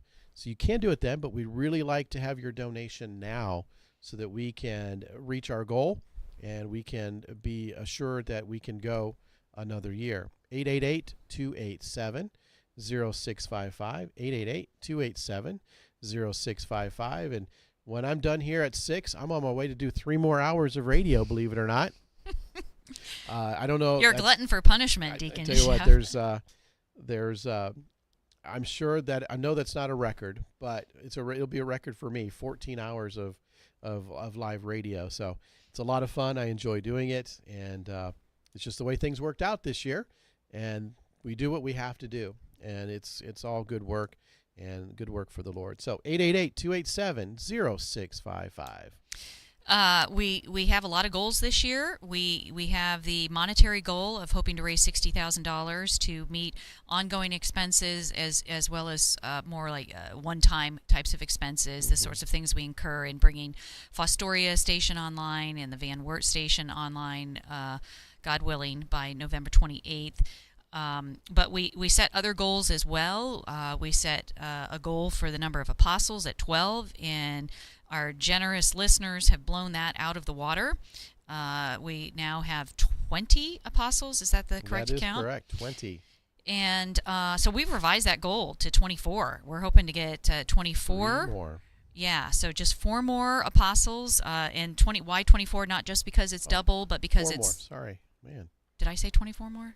No, 4. you said 4 more, and I had said 3 more before that. Oh, okay. I don't know why. Forgive us. It's been we're on our 3rd day. We're probably getting a little leery and having trouble with our words. Words are hard. But the reason for 24, I wanted to mention, is the 24 elders in Revelation. So, which is a great representation, sort of elders of the listeners and the supporters of Holy Family Radio. That is not to say for one moment that we don't appreciate the $25 gift, the $50 gift. Those all add up. Everything adds up. And if that's your best gift, we are deeply appreciative of it. And we know that that is your best gift. Thank you from the bottom of our hearts. 888-287-0655. That is the number to call. We're hoping to get a lot of new donors this year. We have set some ambitious goals for the number of new donors. We were hoping to get 45 overall, and for 25 of them to come from the Fostoria area, because that is our newest listening area on 90.9. So if you're listening there, please consider becoming a donor at any amount, and we will be thrilled to thank you with our thank you gift. The Early Church Was the Catholic Church by Joe Heschmeyer, his latest book.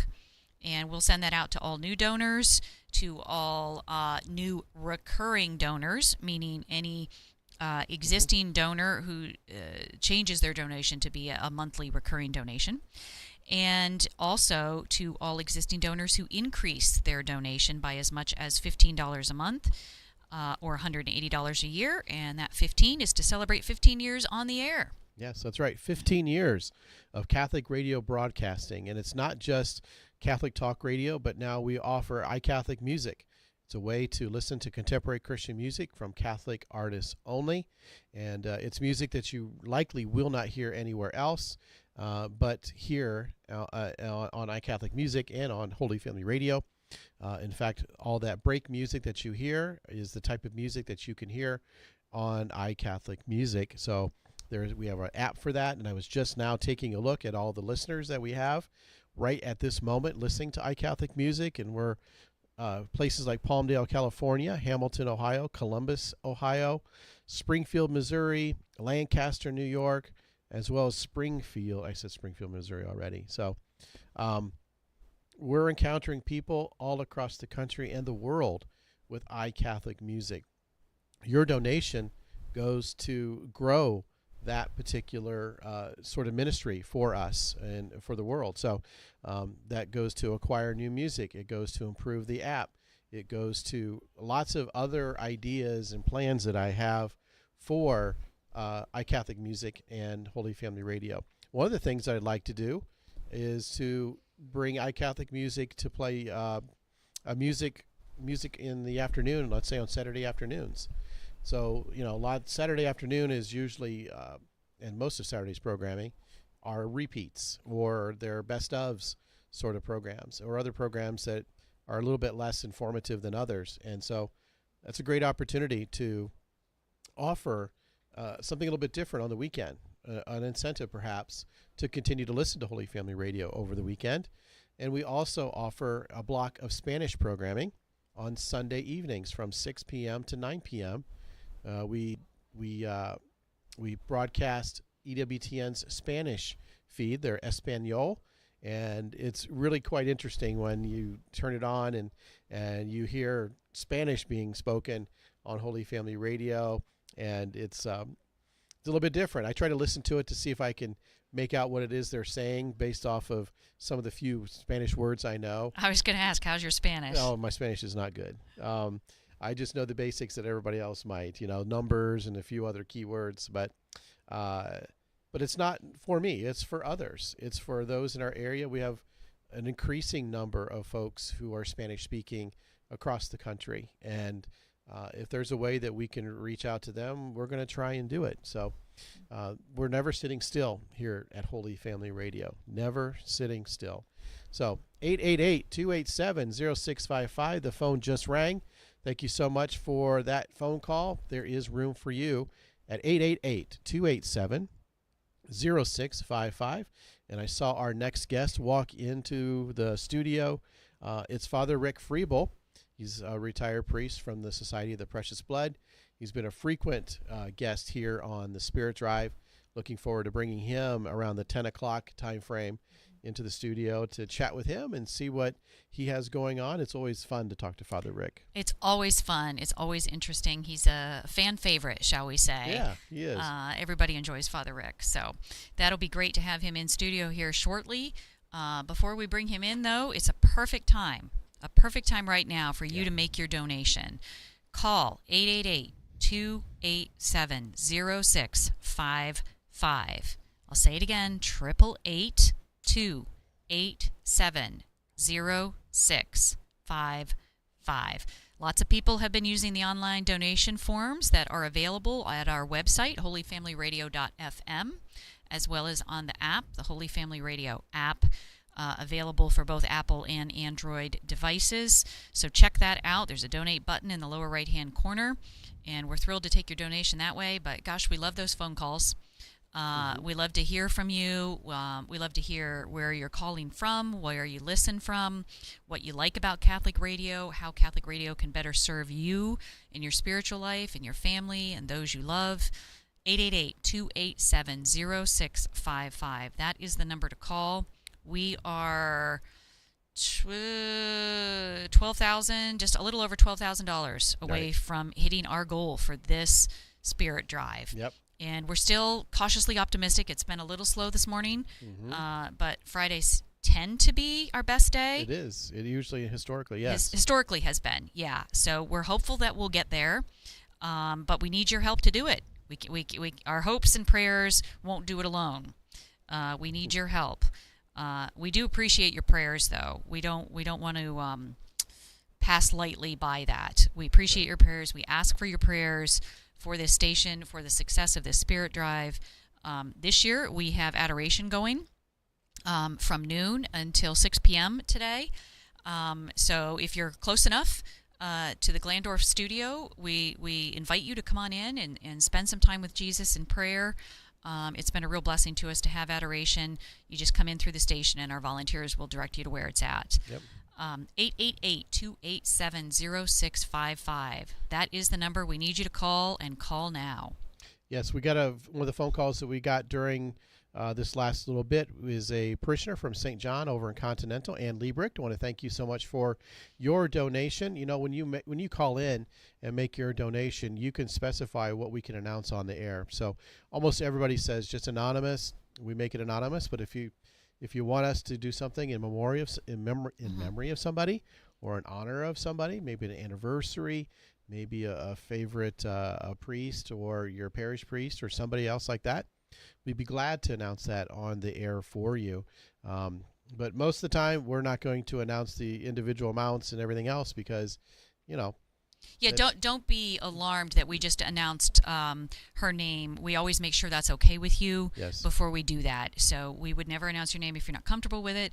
But if you are comfortable with it, that's great because you never know. Sometimes that inspires people. Yeah. They're like, oh, I know that person. Oh, wow. If they're donating, maybe I can too. I mean that Exactly. happens. So it's a beautiful thing. No matter how you choose to do it, we will honor your request. 888-287-0655. Give us a call right now before we bring Father Rick in here. You won't want to miss a word that he has to say. So give us a call. 888-287-0655. Yep, there's somebody on the phone right now, and that means there is another phone line available for you to take a call at 888-287-0655. That's 888-287-0655. We've always been told we can't give out that number often enough because we don't know when people pop in to listen, and maybe you want to donate and you're like, come on, Deacon Jeff, say the number. I'm waiting. Say the number. And sometimes in the past, we've often forgotten to kind of do that every so often. But I think this year we're trying to do a better job of repeating that. We're trying, but sometimes, we get interested in what the guest is having to say. We get interested in whatever topic you and I are bantering about back and forth, and we may forget. But we're trying. And if we're driving you crazy, please bear with us. We appreciate it. 888-287-0655. We're rolling towards the top of the hour. It won't be long here before we take a short break and bring in Father Rick. We have a lot of needs here at Holy Family Radio. We've talked before about the ongoing needs, the monthly ongoing needs, and then we have a lot of one-time expenses as well for bringing some of those stations on the air, such as the Fostoria station that just came on the air in January, and the Van Wert station that must come on the air by November 28th, or it's do or die. It's come on by then, or it won't be on at all. Right. Yeah. So we are praying and hoping that we can bring that to on the air. Otherwise, it's for naught, and that does happen at times for some folks. In fact, when we won those construction permits for those two areas, there were lots of Catholic radio Catholic parishes or other organizations that also won construction permits. I can think of in Oklahoma, there was at least a dozen parishes that filed for low power FM.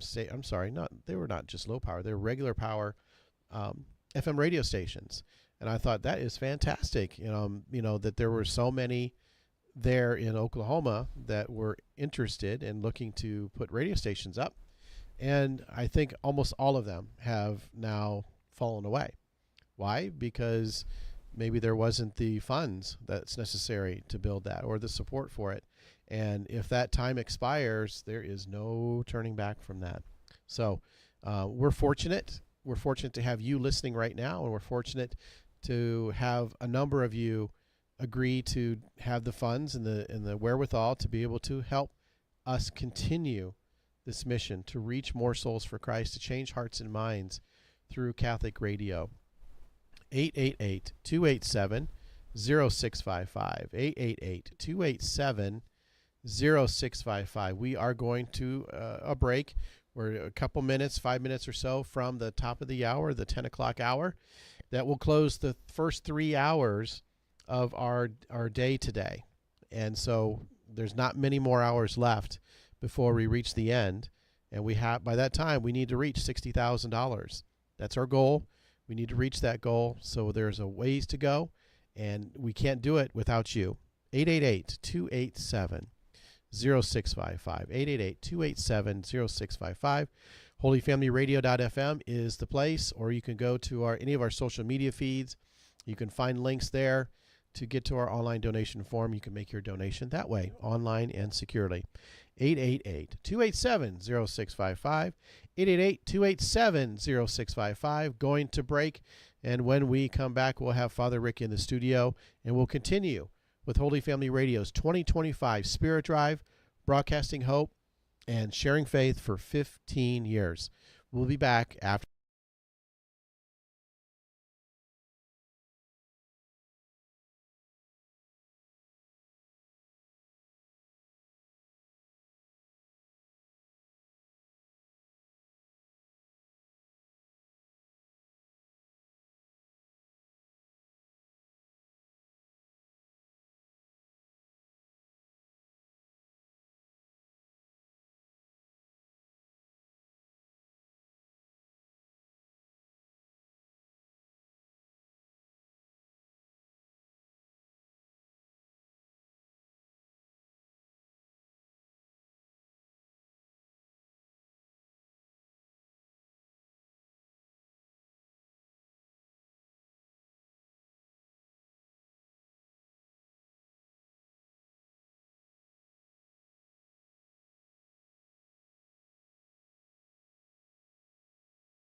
Holy Family Radio.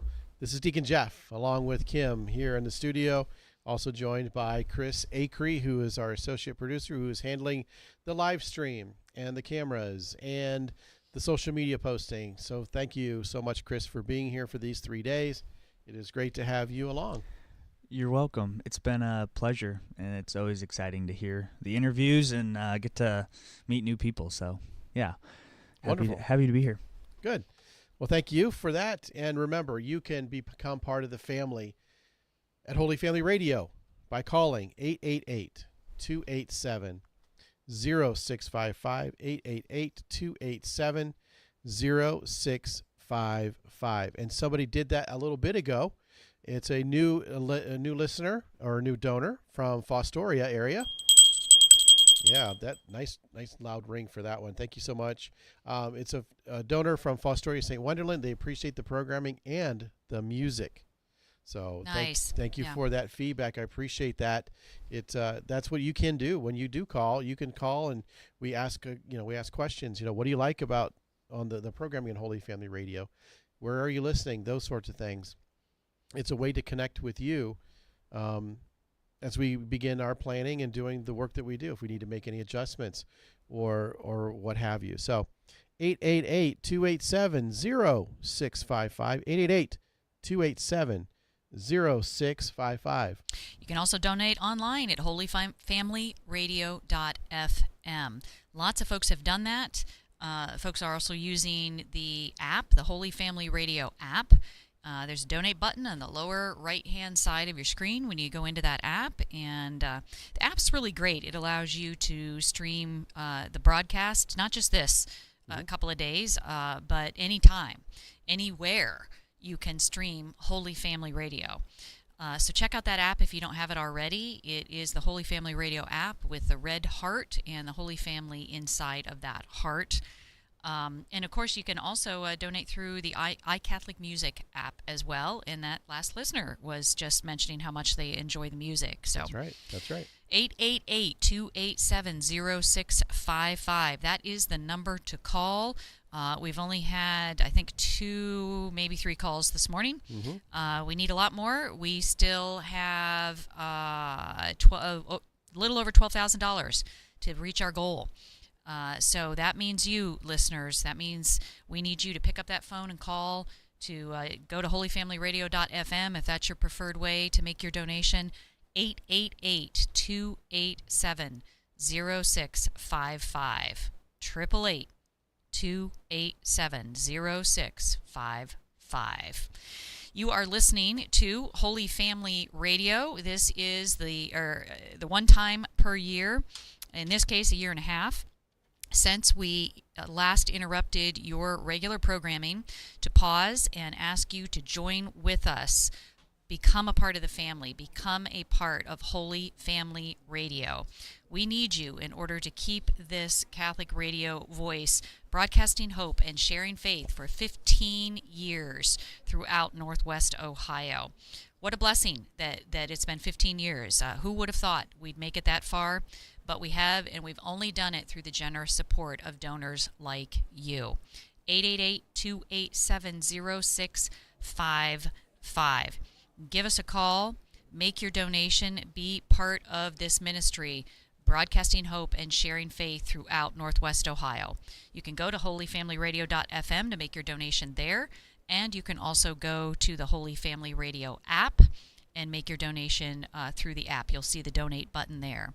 We are excited to be in studio and to welcome now our second guest of the day and of the morning. We have with us Father Rick Freebel of the Precious Blood.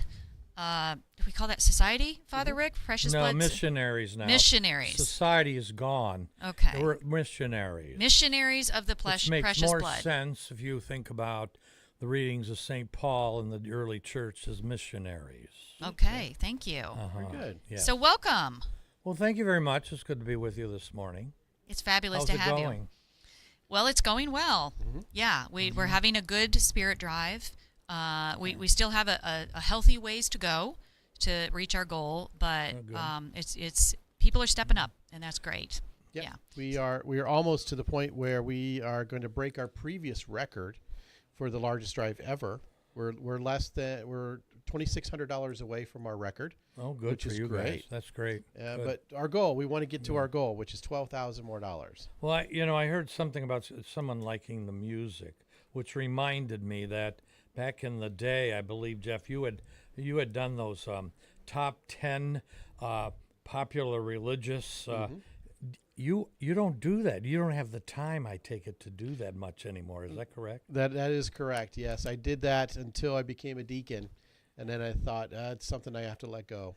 Yeah, because I remember that was being picked up by other Catholic radio stations around. I remember the pastor of my home parish in Cleveland, Our Lady of Good Counsel, which is now known as Mary Queen of Peace, because they combined another parish, and Father Doug Brown is moderator of the Catholic radio station in Cleveland, and they were having those on when you were doing that back in. So Yeah. I said, oh, geez. So anyway, that's too bad, but Well, maybe things happen. Yeah, maybe I got to bring it back. Yeah, maybe that's the Holy Spirit calling that. Yeah. upon us.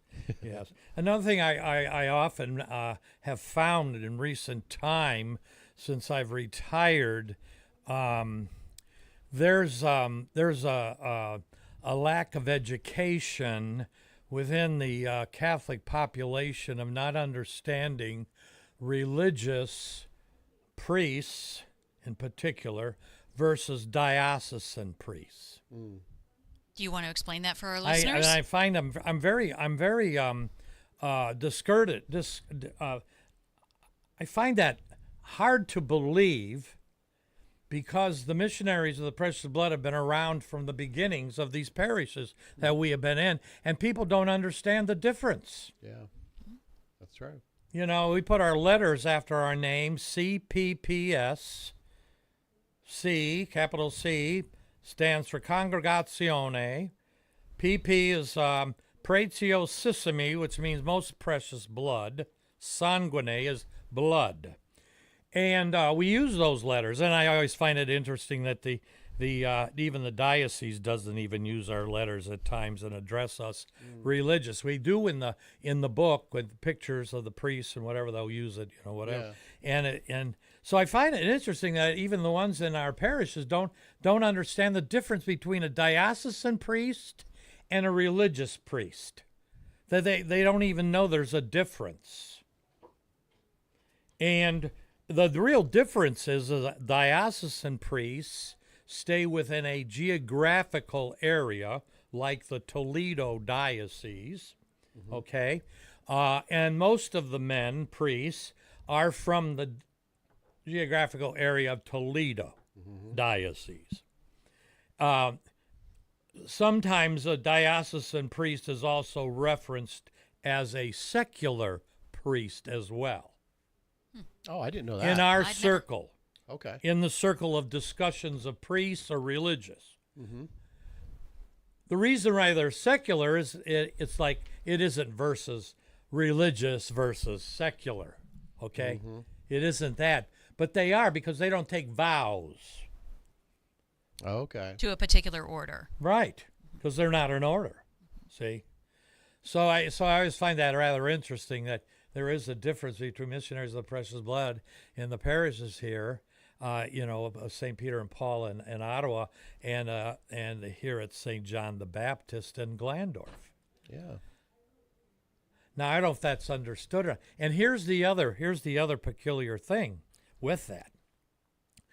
With missionaries of the Precious Blood, the bishop of the diocese does not assign us to the diocese. He has nothing to do with that at all.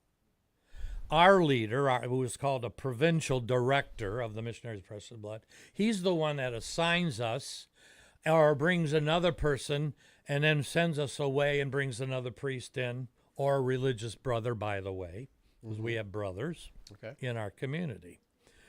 The only connection we have with the bishop is that the provincial director will send a letter to the bishop stating that so-and-so is coming into the diocese, or so-and-so will be leaving the diocese. When we're in the diocese, however, we get what's called faculties to be able to say mass, officiate at weddings, do funerals, baptize. You see, you get a nice little colorful thing saying we get document from the diocese, from the bishop signs that, and what have you. That's the only connection that we have with the bishop. And when we're in the diocese, we do what the diocese does, and we are under the bishop's Okay. authority when we come in. That's the difference. Okay. Does that make sense? Yes. Yes. Thank you for that explanation. Yeah. Yeah, yes, it does. And I was talking to Father Scott there at Ottawa St. Peter and Paul, because he said he had this week, I think it was, he had a review or something to see if he's going to stay for another 3 years or something like that. And I asked him if it's that with the diocese or was it with, the precious blood. And so it was just sort of interesting. It's like, okay, which is it, right? Which, He shouldn't be having a review till 6 years is up. yeah. That's The what I thought. review is after 6 years. Yeah, And that you can either you stay or you move on. right. Most times the guy will stay on if things are just going real well. Real well, yeah. Yeah. So yeah, I wanted to clarify that. a Yeah, well, little bit. thank you. Just- Yeah. It has been I just think people don't understand it. I always find that interesting, especially with our older population. They don't understand that. I'm going like, wow. Yeah. Yeah. Yeah. And they just think that the bishop assigns us. Oh, no. Yeah. Not at all. No. Has nothing to do with our assignments. Right. Yeah. Right. Our provincial director that we elect within our community has everything to do with that. Gotcha. Okay. So what else do you have for us here? I know Well, you brought. I have some things to talk about. I said, I'm a proud graduate of Catholic Theological Union in Chicago. That's where I did my final training to be a priest, my theological training, which is also the alma mater of Pope Leo XIII. He also was a graduate of Catholic Theological Union in Chicago. He was a first-year theologian, and I was wrapping up my training in the fourth year. Oh. I didn't know him. We may have crossed each other maybe on the street going to, by the way, we had classes then at the Sinai Temple, the Jewish synagogues. They had classrooms. We didn't have classrooms. We didn't have space. That's where we were going at that time. Okay. And then we might have rode the elevator going up because we had some other classrooms in the building at the time, and we stayed up. We had our missionaries, the Precious Blood. We had our place and our rooms in where we lived. Was on the 9th floor. We lived on the top floor of the 9th floor then. But anyway, but I wanted to refer a little bit about. I don't know how many people know part of the rationale why he took a Leo the 14th name. He purposely took that name following Leo the 13th. Leo the 13th is known for a great, well-read. Those of us that went theology and those who might study still, who wrote what was called Rerum Novarum, an encyclical that had everything to do with work. It's a profound, there was social inequalities even back in the time of Leo the 13th. Now, I don't have a date here. I for some reason, this thing does not have a date that I got. Should have had that. But anyway, it's not important. You can look that up real easily if you Google Rerum Novarum. It's real easy to find. Anyway, it's a very timeless piece and a relevant piece for us in our day because there's great inequalities today with the working class. Mm-hmm.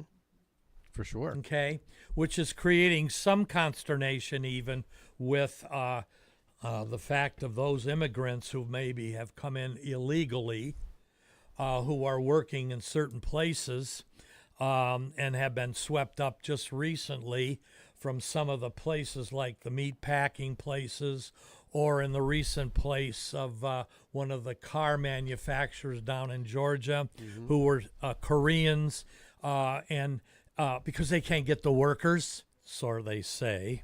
but they pay them less. They're paying them less and not the fair wage. Yeah. Because then they don't get the American workers who could work there and be paid a decent wage. So this is a very timing still today. That was written back in the time. If you're interested in social issues and seek to understand relation between economics and ethics, you got to read this encyclical. Really. It's a fundamental work to understand the social doctrines of the Catholic Church. I would say that this is a founding document for Catholic social teachings. Which now, when you hear that, oh, here we go. This is social teaching. Does it have something to do with something like social democracy? The one who's running for mayor in New York City, Mandami the Commie, if I can say that. Okay, so it's not. There's a big document of Catholic social that's pretty thick. Right. And the very first principle of Catholic social teaching is preserving the dignity of the human person. Right. Yeah. That's the first principle. And there are 8 principles. I'm not going to go into all of them. I used to teach this back when I was at the college, which was my third assignment, which was I was in the avenue of academia, which I must say that was not one of my favorite assignments. Yeah, you had a lot of preparation. I didn't care for that. Academia was not my cup of tea. No. Oh, even though I had vacation at Thanksgiving and, Christmas and Easter, spring break. I didn't have a break at summer because I was teaching in the summertime too. Yeah. So, anyway, I just wanted to bring that up. It is a fine document, and I think it points to where Pope Leo and his reign today will be an offshoot of that document of Leo the 13th, which leads me to a couple things about Pope Leo in recent time. Okay. And reading a couple of our, if you will, conservative. I hate conservative liberal. I wish we have the extreme. Conservative liberal. We never seem to find the middle road. We always go to the extremes. We never get to the middle road. We can't seem to get middle road and stay there and just moderate. Right. And just be happy there. Yeah. No. We can never be there, However, with the Holy Father in recent days, he met with James Martin, Father James Martin, the Jesuit priest, who's known for LGBTQ ? Never mind that, huh? He met with him in a private audience. Well, then Father Martin came out and he said all these things that the Holy Father said and this and that, and took some things, I think, out of context that was not stated. After the meeting, the Vatican never stated one thing between him and Pope Leo's audience. Not one thing. Yeah. They don't. That's their tradition. They don't comment on those private audiences, as I No. understand it. Yeah. No. So he gets a big bad rap because he met with Father James Martin. Yeah. That doesn't mean that he is acceptable of the LGBTQ, Yeah. of that. He's not accepting that because he's already stated from day one when he was the Pope Right. Right. that he believes in man and woman and marriage, one man, one woman. He stated that very clearly, and also stated very clearly against transgendered ideology. So it was stated very clearly. So, and then he met with the head German bishop. He met with him also, Okay. and they had their meeting, and the German bishop said this and this and this. Never stated, the Vatican never stated what they met about. Right. Yeah. And that's it. That talks about understanding the optics of things, right? Yes. In our modern day in communication with something like X, Twitter, any every single person has the ability to put out a statement, Oh yes. right? Yes. That's unprecedented. Before, you had to get the press's attention. Yeah, to you had to take your call a press statement. conference. Exactly. To get those out there. Now anybody within a few swipes of their keyboard can say anything that they want. And I think that we need to be careful. We need to be prudent about those sorts of things, right? Yes. Because of Yes. what sort of message Yes. does it send? Silence Yes, is yes. acceptance, right? Well, and see, and the other thing that really is perplexing and very disconcerting was when the LBGTQ group from the area of Italy or whatever came together. They were meeting in Rome. They did their gathering, so-called Catholics, whatever, came through the holy doors. Well, supposedly, now when I was there, you had a certain decorum to be able to come into St. Peter's Basilica. Well, apparently they let them come in with whatever they wore, and there was some suggestive, very, very suggestive signage on one particular T-shirt of one male person that was horrendous in St. Peter's Basilica. Very irreverent. Very. Yeah, very. that's unfortunate. You know, and so then that gives off. Oh, so Pope Leo and the Vatican is acceptable of this. Yeah. Well, the mainstream media will spin it, that way, but you have to stay. You have to listen carefully. Yeah. In today's age, with a lot of noise. Yes. To know. Pictures say everything and Yeah. say, oh, so that was acceptable because they were at St. Peter's Basilica. Yeah. Yeah. No. You have to listen to things like Catholic radio Correct. to get the Correct. the correct interpretation of these sorts of events. You know, it would take us priests at homily time to correct some of the things and help to try to improve what we see on social media, X and that Facebook and Messenger and whatever. We would be there for 2 hours for mass. And if we had to correct everything, try to help people understand really what's going on. Right. Yeah. If you really want to get to know what's going on, huh? Most people, and it's not most of us, that there are those of us, you can get Vatican News on your phone if you'd like, and get what's going on. Yeah. Uh-huh. Yep. Directly from the source. And that's the best source there is. Yeah. And instead of getting what's on Facebook and X and et cetera, et cetera. Yeah. Right. So you're retired now, Father Rick. Tell us what it is you are up to. It's been several years since you retired, but tell us what you've been up to lately. 3 years. Well, yeah, I'm able to. I get an email or say like Father Kent Kaufman at St. Charles at Lima will say, hey, can you come over and do a Saturday night mass? He might have something. They have a men's retreat at Maria Stein. I've been there to hear confessions, and or at New Cleveland, and so I get these calls every now and then. Or right now, I just got one the other day from somebody at St. Nicholas. They're having the welcome, and they need confessors, and Sure. so I said, yeah, can come and help. So those things come, and confessions for the children here at St. John the Baptist, a couple here. I just did one this past week, and there'll be 2 next week, whatever, depending, helping out there. Right now, I'm not going to be able. Seems I'm not helping out at Kaleida now because they have another priest over there. So, he's also helping at St. Rita's. That's why he's he's there, because he's helping us, because Father Charles left at Fort Jennings. Right. So they had to kind of help with that out. So I think things have to shake out over there at Kaleida with Father Phil, who's the pastor, see how that's going. But, but I go over to Cleveland twice a year to St. Clarence at New North Olmsted.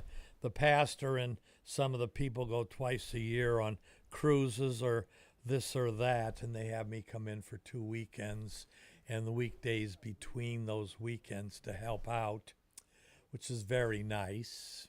The pastor's very extremely generous because he gives me a nice, generous bonus as well. How I very know I see kind. how that all happened because I know the business manager who I married several years ago before I left my home parish in Cleveland as pastor. I married her. She and him were widows and widowers, so I married them. So, and he's gone now, and she's the business manager. So she said, well, Rick just retired. Why don't we see if we can get him? They have a hard time getting priests to help out in the Cleveland area, the retired guys. No, really. But there's a problem.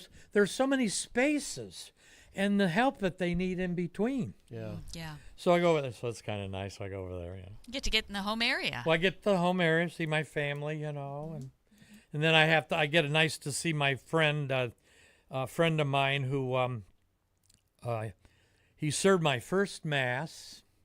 I know the whole family. I knew his mom and dad. Married his sister. It was my first wedding when I was ordained. And the story goes, it was sort of sad. After Lori and Terry were married, their mother, Lori's mom, and this Ed, who lives in the west, that I know when I go up there for the help out at North Olmsted, their mom was going to have a hysterectomy on that Monday. She died on the operating table that Monday after the wedding. That was my first funeral because I know the whole family. I've had, since that time I had Ed's wedding, Chuck's wedding, and then their younger sister's wedding. Since that time, then we've kind of got closer together because I'm retired. Been at picnics, and I've had wet mass for them and that. And, then the second oldest passed away, who was unmarried. She died suddenly. I had her funeral recently. Since that time, Ed, who I visit now, has ALS. His first wife, can you imagine their kids? His first wife died of brain cancer. Sounds like they've had their share of struggles. It's just really sad, So I'm very close to this family. Well, because Ed and his brother Chuck, they served my first mass. It's like, we're going back 47 years ago, and we're still connected yet, It's home turf, so. That's beautiful. So Ed and I, we stay in contact, and I'm, with him, and, I got people praying for me. I just love to have a miracle through Blessed Michael McGivney, the Knights of Columbus founder. That's why I wear the hat as well, as a reminder, Blessed Michael McGivney, who is a blessed. We're waiting for his canonization. Yeah. That could maybe happen. We're waiting for a miracle or two to happen so he can get canonized. Right. Yeah. I was going to ask you about that. Another American saint would be grand for America. So yeah. But I'm here and there. I'm helping out. There's now and then I may be busy. I get to say no though. Oh, that's right. The privilege of the retired. Yeah, I get to say no. I love that. Yeah. No, we know you're a big local sports fan. Have you been able to enjoy your sports in the last year or so since we last spoke with you? Well, yeah. The Browns again lost this past weekend. Very upset about that. We have a kicker problem. Could you sign up over there, Mr. Compton? We need a kicker. I could sign on as coach. Yes, I know you. Yeah, I know. I think it's a coaching problem. We've had the same coach over at Cleveland Browns. I think it's a coaching problem. Instead of getting rid of the kicker, maybe we need to get rid of the coach. I'm just saying, okay? Yeah, I am a diehard. Somebody's calling me for 419. That might be they need a help over there. I'll have to check that later. 419, I see that might need help. Yeah. So anyway, yeah. So, yeah, and the Indians, not Guardians, by the way, always Cleveland Indians. They're been playing good baseball. They might get the wild card. They're working on maybe getting the wild card. Yeah. But right now, I'm gone to high school sports, football, soccer games. Saw the girls play a week ago or so. They destroyed. I'm trying to think, who did they play? Oh, Kent, and I felt so bad for their girls. Our girls destroyed them 10-0. That's a big score in soccer. That's a big Yeah, soccer and our score. girls, they haven't lost a WBL game in 32, 35 games, something like that. They're yeah. So have a great team, the girls.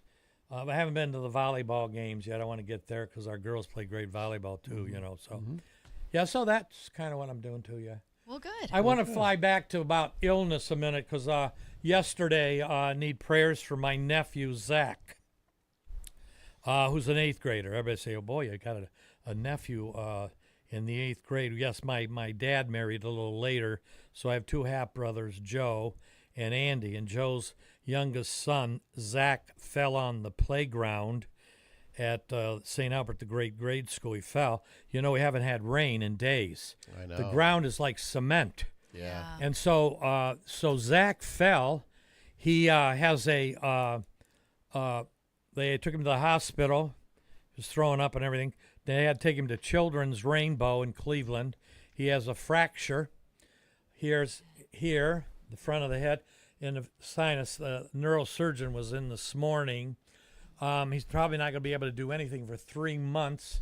He loves soccer. He's a goalie in soccer on a traveling team, don't you know? Traveling teams. Anyway, so so I'm imagining that he just found this out this morning. It's probably decimated this young nephew of mine. So say prayers for him if you all will out there in Radio Land of Holy Family.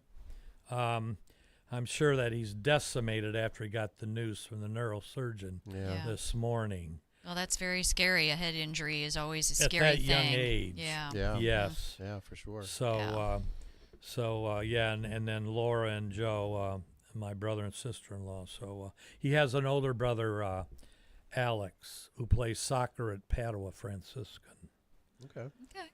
Some All of right. you all might know that name out in Radio Land too, Freddie Franciscan. Yeah. Padua, yeah. Anyway, so yeah. Yeah. All Well, right. it sounds like you've been staying busy. That's yes, wonderful. I have. Yeah. That's good. Yeah. That's really good. It's important to stay busy, and it's Definitely. important. It's important that you join us, folks, in donating to this radio station to keep us going. 888-287-0655. 888-287-0655. And there's been some activity going on here at the radio station because our boxes of joy have arrived. I saw a bunch of people bringing those into my office. And I want to thank those guys, those volunteers, for helping us out to bring in the box of joy. And I also then, we got a phone call, and I got a Post-it note that was written over there and texted to me. And this is exactly what it says. Am I on camera? Yes, I'm on camera. So there it is right there. It says, anonymous donor will match $5,000 if we receive by 3 p.m. All Holy right. cow, that's a call to Beautiful. action. So That- $5,000, if we can cover that by 3 p.m., we get that donation. Anonymous donor will match $5,000 if we receive by 3 p.m. today. Wonderful. So that gives you 11, 12, 1, 2, 4 hours, a little over 4 hours for $5,000. We can do it, folks. You can do it. 888-287-0655. You know, we hear from some of our donors that they wait until those matching funds are on the table. Well, there you go.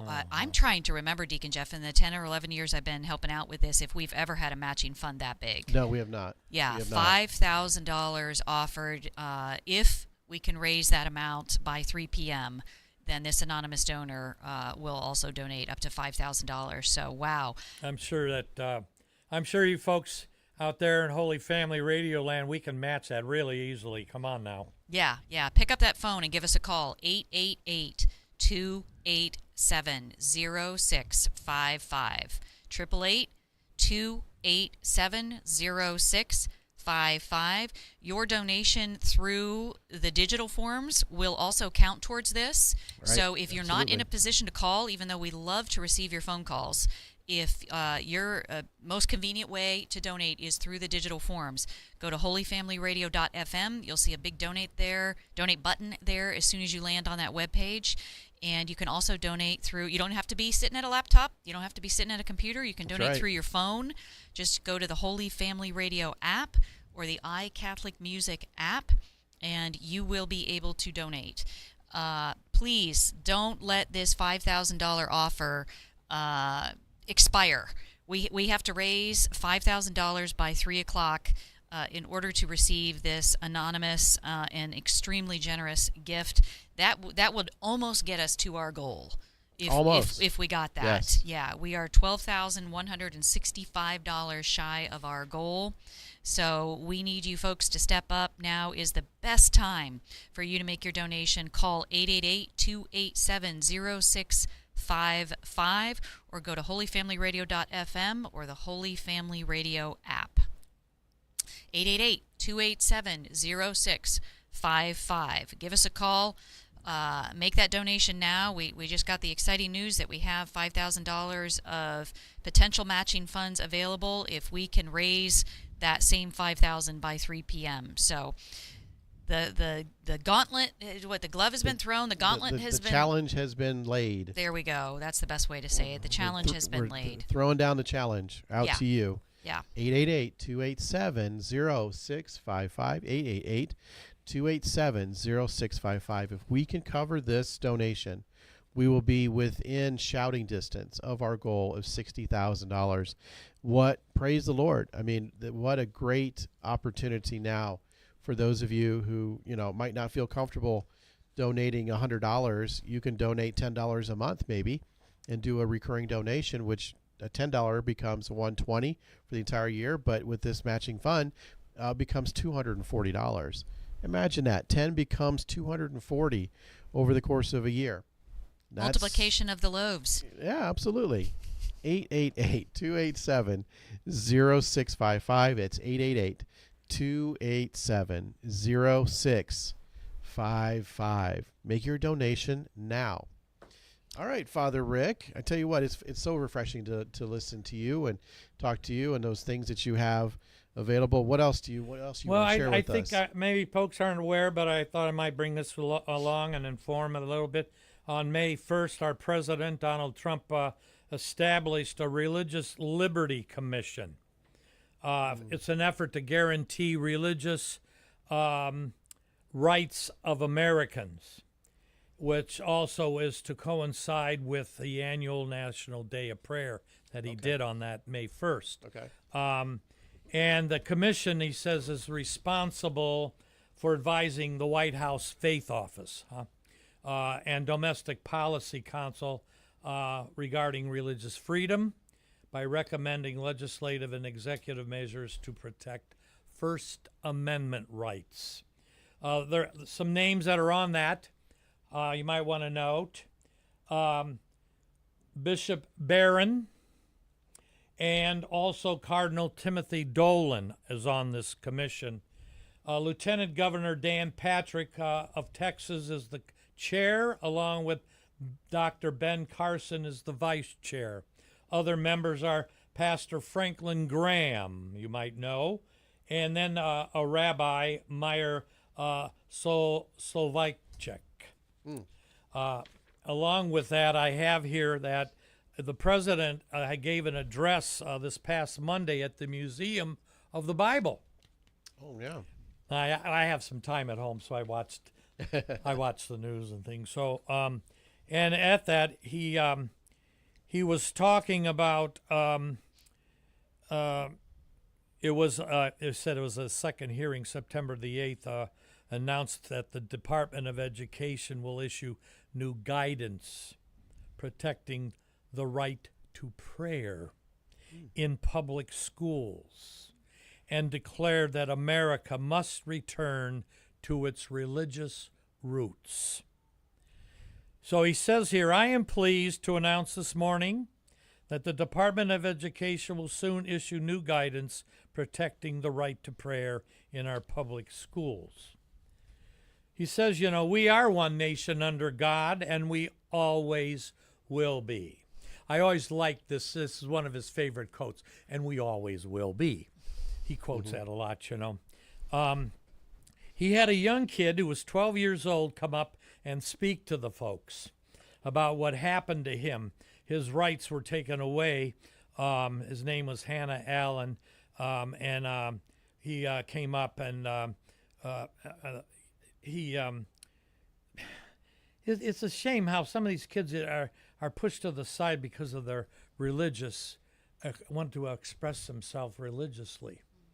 and how they can be cast aside because of discrimination. You know, so then he also pointed out, the president did, to his record on religious liberty. He cited an executive order that would cut federal funding for schools promoting transgender insanity, as well as banning chemical and surgical mutilation of children, prohibiting men from competing in women's sports, repealing the Johnson administration. I don't know how many of you know what that Johnson administration. I don't know what that is. Johnson Amendment. That amendment had to do with the C503, so Treasury, that a church where, let's say, me as a Catholic priest, although we would not be allowed to do it anyway, that we would lose our C5013 if I would go up on our pulpit and say, I would want you to elect Kamala Harris for President of the United States. We have the right to do that now. Oh yeah, yeah. Yeah, that was the Johnson Amendment. But I don't think our bishops are going to still allow us to do that. But see, there was great fear of us losing that C5013, you see. Right. Although, what was always interesting about this, the African American churches would always invite the Democratic candidate to the pulpit of their churches. Well, that was okay. Yeah. You know. Anyway, Those rules can be tricky. it was, Yeah. and and I have to admit, I think there's always this: how do we balance the mixture of church and state? And I know some of our people would always get a little upset even if we would talk about abortion at the pulpit, although we have to preserve the sanctity of human life from infancy to natural death. Right. And some people still got upset that we would do that even, still.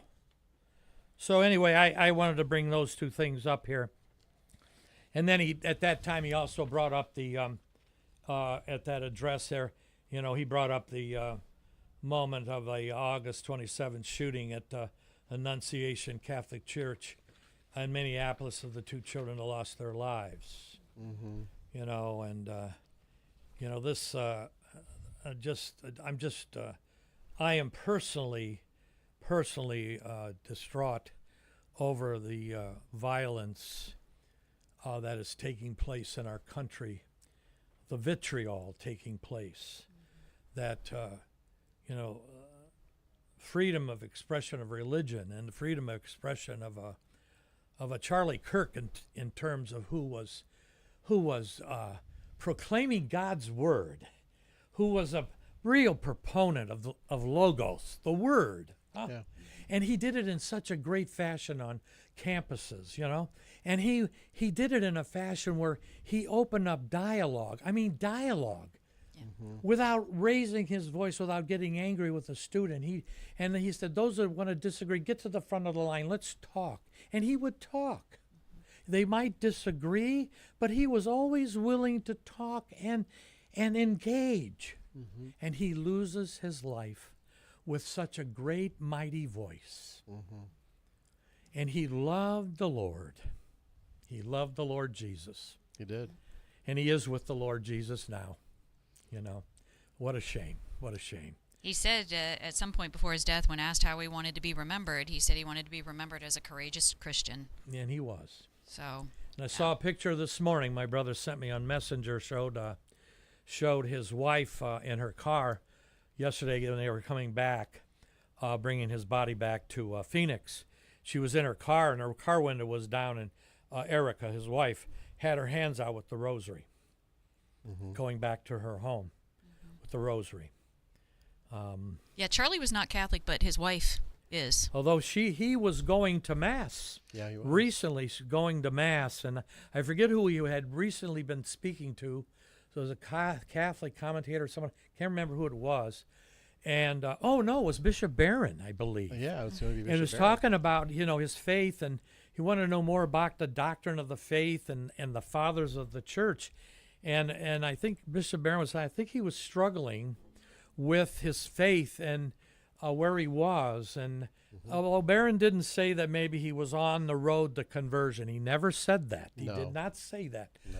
There was an illusion that might be. That's what I picked up personally, that maybe Yeah. Charlie was on the verge of conversion to the Catholic faith. But I don't know. We don't know that. No, we don't No. know We that. do not know that at all. No. We don't know that, but other Catholic commentators have made that same speculation. Yeah, because he even recently had said that we don't talk about Mary enough. No. Yeah. That And Mary yes, is, he did. Yeah, Yes. he talked about she's the solution for Yes. toxic feminism. Exactly. You know? Exactly. You know, and such a voice to be silenced. But when you silence one voice, you bring more voices out. Yes. You know, Mm-hmm. and it remains to be seen. But you know, God bless that voice. Yeah. That Yeah. voice that will continue, I'm sure. Yep. So, yeah. Indeed. Indeed. Yeah, and another thing that I don't know where this is all at. I know that our own Cardinal Burke, who had a private visit, by the way, audience with the Holy Father, asking him about the traditional Latin Mass. Holy Father, it'd be nice if you would allow for the what do you call that? What is that? The Traditionalis Custodius, Mm-hmm. huh? Yep. To allow for that to be happening, because it's all been squelched, in places, and so he, and if you know this, so on October the 23rd at 3 p.m., Cardinal Burke is set to celebrate the traditional Latin Mass at St. Peter's Basilica, at the altar of the throne, they call it. Yeah. I didn't know. I saw a headline that he was scheduled to celebrate it, but I didn't pick up on the fact that it was at St. Peter's Basilica. Yes, it is, and and so that's going to be a big deal. So so there'll be all kinds of speculation now after he does it. Well, is the Holy Father going to allow for it to happen? I think the Holy Father is slow at what he's going to do, because he hasn't made any real large appointments. Secretary of State. Head of the bishops. They're those are called Dicasteries. dicasteries Yeah. versus curia now. Those are what That's those right, are yeah. called. Yeah. And so he has made no major appointments. Mm-hmm. And I think he'll be slow to that, So, which I That's- just like that's his prudent. style. Yeah. He's got such a nice smile, and and by the way, for that National Youth Gathering, was that in Oh. Indianapolis? Yeah, it's coming up. Yeah. He is going to be giving a live address to the youth. Yes. It's live. It will not be taped. It's going to be live. Right. I've been to NCYC a couple times, and one of the last times they had the papal nuncio actually there. Yes. But this time, that's big news for him It's to big. address them directly. Yes. And there'll be some young youth who will be giving him questions. Oh, nice. Oh. There'll be a somewhat of a back and forth. I'm That's sure- usually November or It's middle November. middle Yeah. of the year. uh-huh. Okay. Yeah. Yeah. So that's a big deal. That is Yeah. a big deal. It's nice And I to guess have an Ameri- EWTN is going to facilitate Yes. the telecast, or however you want to call that. Yeah, they're going to be like the live- media partner Yes, for this. correct. Uh-huh. Yeah. Yes. Fabulous. Oh, nice. Yeah. Maybe we'll be carrying that then on Holy Family Radio. Yeah, if they decide to do that, I certainly will. We certainly will. Yeah, how about that? Yes. Yeah, for sure. Yeah. Then he'll have to deal with a time difference, won't he? Yes, he will. Yes, he will. But Yeah. it'll be nice that there doesn't need to be any translation. You Oh, know, yes. You can do it in English. And Oh my gosh! Yeah, right. What His a English difference. is impeccable. There's no Italian, no Italiano. Oh, Father Rick, it is a treat to have you. Oh, thank you very much. It's good to be with you too. Yes, Thanks. thank you so much. I Yes. tell you what, we're coming up to 11 o'clock. Right. And so we want to thank you for coming in today, spending some time with us. You're welcome to stay and chat as long as you like. We'll have lunch coming in about noontime. So okay. you are certainly welcome to hang out with us. And thank you so much for being here. And it is a great day. Every day is a great day to be alive. And how about our blessing, All Father? right, we just ask the Lord Jesus to smile upon you, and may he be gracious to you, and may he give you his peace. The Father, the Son, the Holy Spirit. Amen. Amen. Amen. Thank you, Father. You're welcome. God Thank you, bless Father Rick. All We right. It appreciate is it. the Spirit Drive here on Holy Family Radio.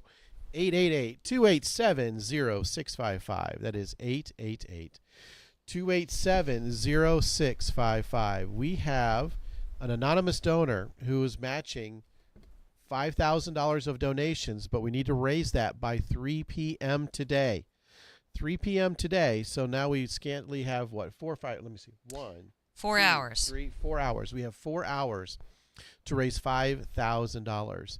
So that means it's up to you out there. We have no control other than to tell you what you can do to make that happen. And we've been talking about it all for the last 3 days. 888-287-0655. You can go online to our website, holyfamilyradio.fm. On a laptop, if you are on a mobile device, you can use your browser to go to holyfamilyradio.fm, and you can get access to our secure form that way. If you have our Holy Family Radio app or iCatholic Music app, both of those apps, if you tap the donate button, goes to the same online donation form.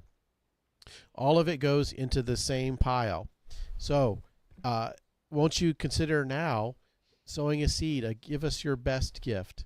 That's all we ask. It doesn't matter if it's $1, $10, $100, $1,000, or more. It all goes to the good of broadcasting Catholic radio, broadcasting hope and sharing faith for 15 years. And we just want one more year and then another year or expansion. There's lots of things that we can do with this. So would you please consider donating now and having it matched up to $5,000. 888-287-0655. This is probably the largest matching fund we've ever had, not only this year, but at least in my memory and any prior years. And the only one I can recall that has a timeline on it.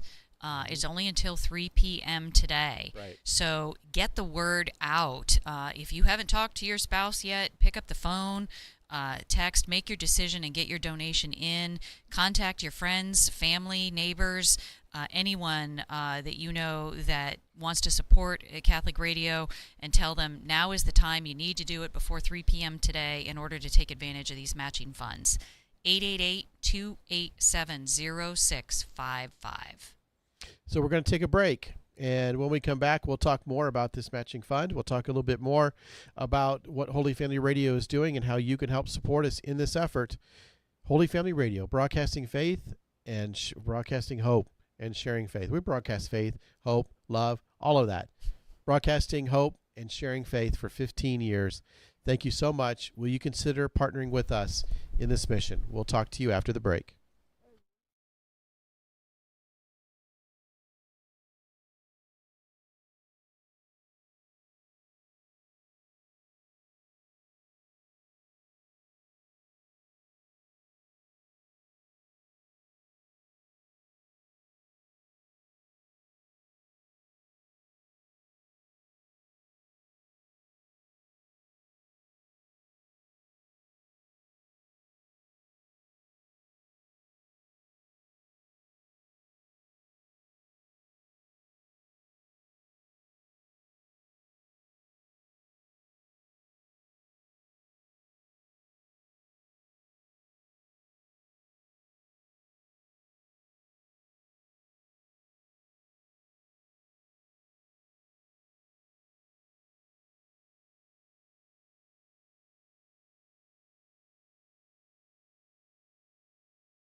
And welcome back, everybody, to the Spring Spirit Drive. No, it's not the Spring Spirit Drive. Guess what? It's the Fall Spirit Drive here on Holy Family Radio. It's not springtime, it's fall time, although it feels probably like springtime or summertime yet out there. It's a nice, beautiful day today. Yes, it really does.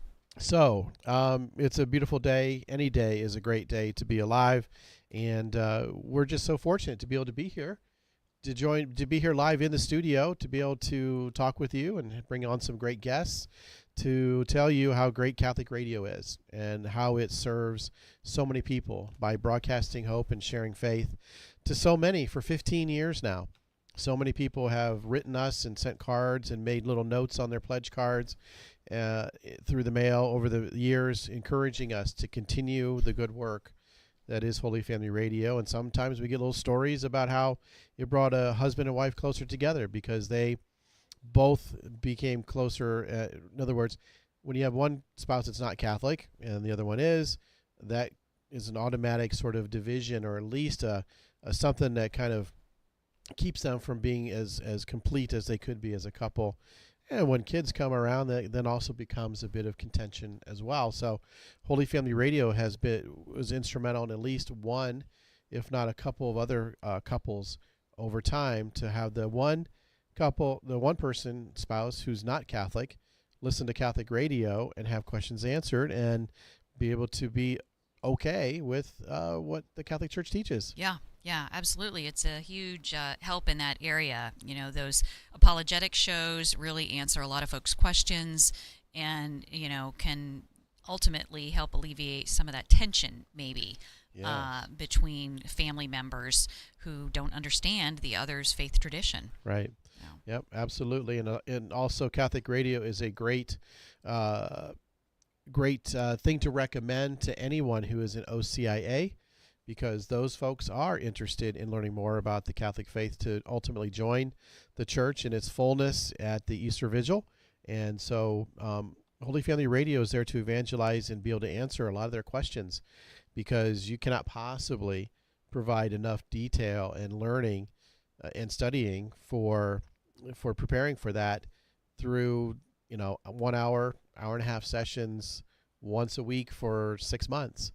It's not enough time to cover all those topics. And so by introducing them to Catholic radio, we can fill in a lot of gaps over time, because people will hear questions that they share or maybe never thought of, and then could get some answers and get some good Catholic answers. So if there are any folks who are involved with OCIA in terms of preparing, or parish people, make sure that you mention Holy Family Radio. And in fact, give us a call and let us know that maybe we can send you some materials that you can share with them, so that they can make a choice for themselves about how they want to listen and all that good stuff. So I really like to do that. I recommend that whenever I teach OCIA, to tell folks about Catholic radio. And more often than not, all those catechumens or those looking to join the church are jotting down some notes about Catholic radio, because it is a great way, in a passive way, to have the faith brought into your ears. Faith comes about by hearing, not necessarily by seeing. And so when it's on in the car becomes the classroom.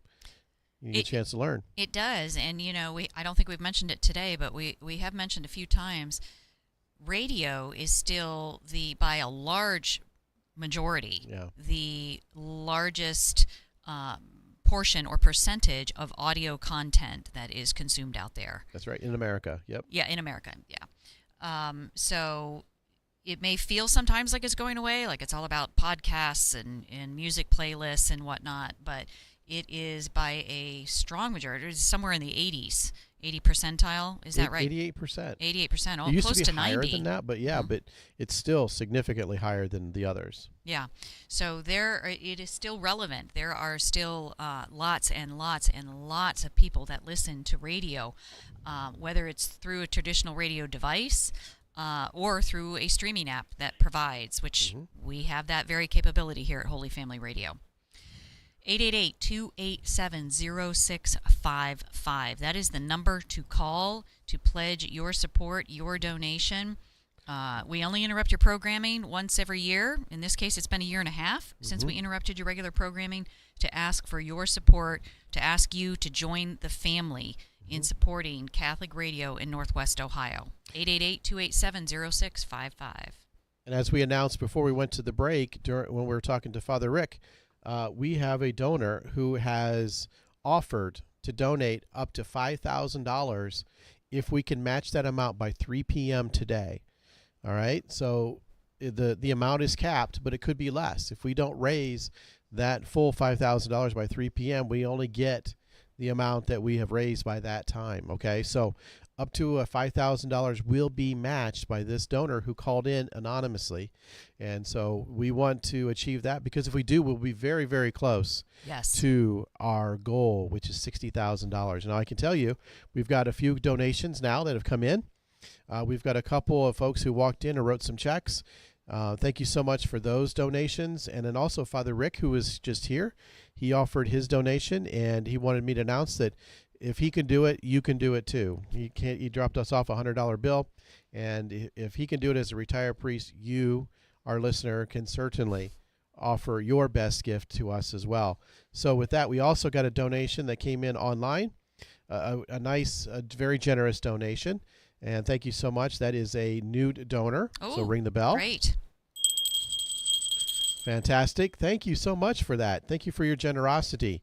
And based off of what I have here in my math, because I haven't entered it in yet, but we now have $700 of donations. So $5,000. we have $4,300 left in this $5,000 matching fund. So it's your opportunity right now. We have volunteers sitting over there looking at me, wanting that phone to ring. 888-287-0655, 888-287-0655. You can do it. Pick up that phone and call now. 888-287-0655. Your donation through the online methods also work, counting towards this generous matching challenge that has been extended. So if you prefer to donate through holyfamilyradio.fm, that's our website, or through either one of the apps, the Holy Family Radio app or the iCatholic Music app, then those will work great, and those will count towards this matching fund that has been generously offered by an anonymous donor, but only until 3 p.m. So that's right. We don't have it's a call this to check action. Yeah, we don't have this check in hand. All right. Well, this person's coming in at 3 p.m. to write the check, and the amount of that check will only be up to whatever we raised from now, which was just a little while ago, let's say the top of the 11 o'clock hour, until 3 p.m. All right. So now is your opportunity. We have one phone line busy. We have one more that's available for these volunteers to be able to take your call, your pledge. And when we say a pledge, we're talking about the fact that, maybe you don't want to do a credit card. You want to send a check in. That's no problem. Give us what your pledge is and send that check in. And we will we'll gladly do that. If you want us to send you a pledge letter to remind you of your pledge so that you can then return that with your check, absolutely happy to do that as well. Don't let that stop you from considering and making a pledge to support Holy Family Radio. 888-287-0655. I'll say it 2 more times, and I'll do it slowly so that you can get your phone out or get your phone unlocked and or get your dial pad up, and you can put in 888-287-0655. I'll say it again. 888-287-0655. And I'll do it even one more time. 888-287-0655. Once you have that phone number in, why don't you say that as a new contact and mark it as Holy Family Radio or Catholic Radio or something like that, so that you have it available, because so many of us, myself included, I hardly remember phone numbers anymore. In other words, we put people's contact information into our phones, and now we just know this is how I call Chris, or this is how I call Kim. I don't remember Kim's phone number. I remember her name, but not her phone number. Okay? So add us as a contact into your phone. so that next year or even in the next 5 minutes, you can call and make your donation to Holy Family Radio, 888-287-0655. That is the number to call. We have about $700 worth of donations that have been received since those matching funds were generously offered by an anonymous donor who is coming in at 3 o'clock to write that check. So we do have a deadline on this particular matching fund. Yes, we do. Give us a call now. We've put out a plea to new donors, too. We're hoping to get 45 new donors during this Spirit Drive, and hoping that 25 of them come from the Fostoria area, simply because that is our new listening area. And we'd love to see some engagement from those folks over there. So now is the time. Call that number, 888-287-0655. Also reach out to friends and family and tell them this is a critical window over the next several hours until 3 p.m. Now is the time to make your donation to get the maximum impact that it could have. This is the largest matching fund we've ever been offered, and it's the only one that has a time deadline on it. Yes. Previously, we've been allowed to sort of keep those open until they were met. But right now, we have a deadline that we're working under, 3 p.m. This matching fund will close, so don't let those dollars go to waste. Don't let those dollars just fall right off the table. Make your donation now. Maybe even increase your donation. If you're in a position, maybe you already donated this year, maybe you can give just a tiny bit more and take advantage of those matching funds. 888-287-0655. That is the number to call. You can go to holyfamilyradio.fm, the website, or to Holy Family, the Holy Family Radio app, and make your donations there, and they will count towards the matching fund. 888-287-0655. So right now, our 3-day total stands at $48,535. That means we have $11,465 to go to reach our ultimate goal, which is $60,000. We have $1,900 left to break the all-time record that we've had for a Spirit Drive here for Holy Family Radio. With our matching fund, so far, we would be right on the edge of that, because we wouldn't even we'd only be about half of that. So we need you to join us in this effort here at Holy Family Radio. This is an exciting time. When we have a donor who's willing to match all donations up to $5,000 at a certain time, especially here on day 3, the final day of our Spirit Drive, it's pretty exciting. It gives us a little bit of energy right when we're not quite in the home stretch, but we're getting close. And so this is the time where things can get a lull, you might say. And so we are so excited to be able to have this time to talk with you and to exhort you to give to Holy Family Radio, to give your best gift, whatever that might be, one time or recurring. And I should make the mention again that a recurring donation, say you're going to give a $15 a month recurring donation. I don't record $15 towards our total for that. We take 15 times 12, which is 180, because that's what we're going to get over the next year. So that is included in the total. So it's not just $15, it's the full 180. So just think about that, because oftentimes for someone like myself, $250 is quite a bit at one time, but I can afford $25 a month anymore. Lunch for me and my son is $25 at a place that, is, not the most healthy food. You know what I mean? I don't drink coffee. Otherwise, Kim likes to say, that's about 2 cups of coffee or something. Well, I don't drink coffee. My internal thermostat already runs too hot. To put more hot liquid in something in me is not a good thing. Too much information, whatever. Either way, it is your opportunity. I mean, those recurring donations also help us to have money continually flowing in. Cash flow is important. Yes, it's nice to have this money in the bank, but also the flow of cash over time is also very helpful for us to be able to make good financial decisions, good prudent decisions by the board with what to do. So 888-287-0655, 888-287-0655. That is the number to call. There are phone lines available. There are volunteers available.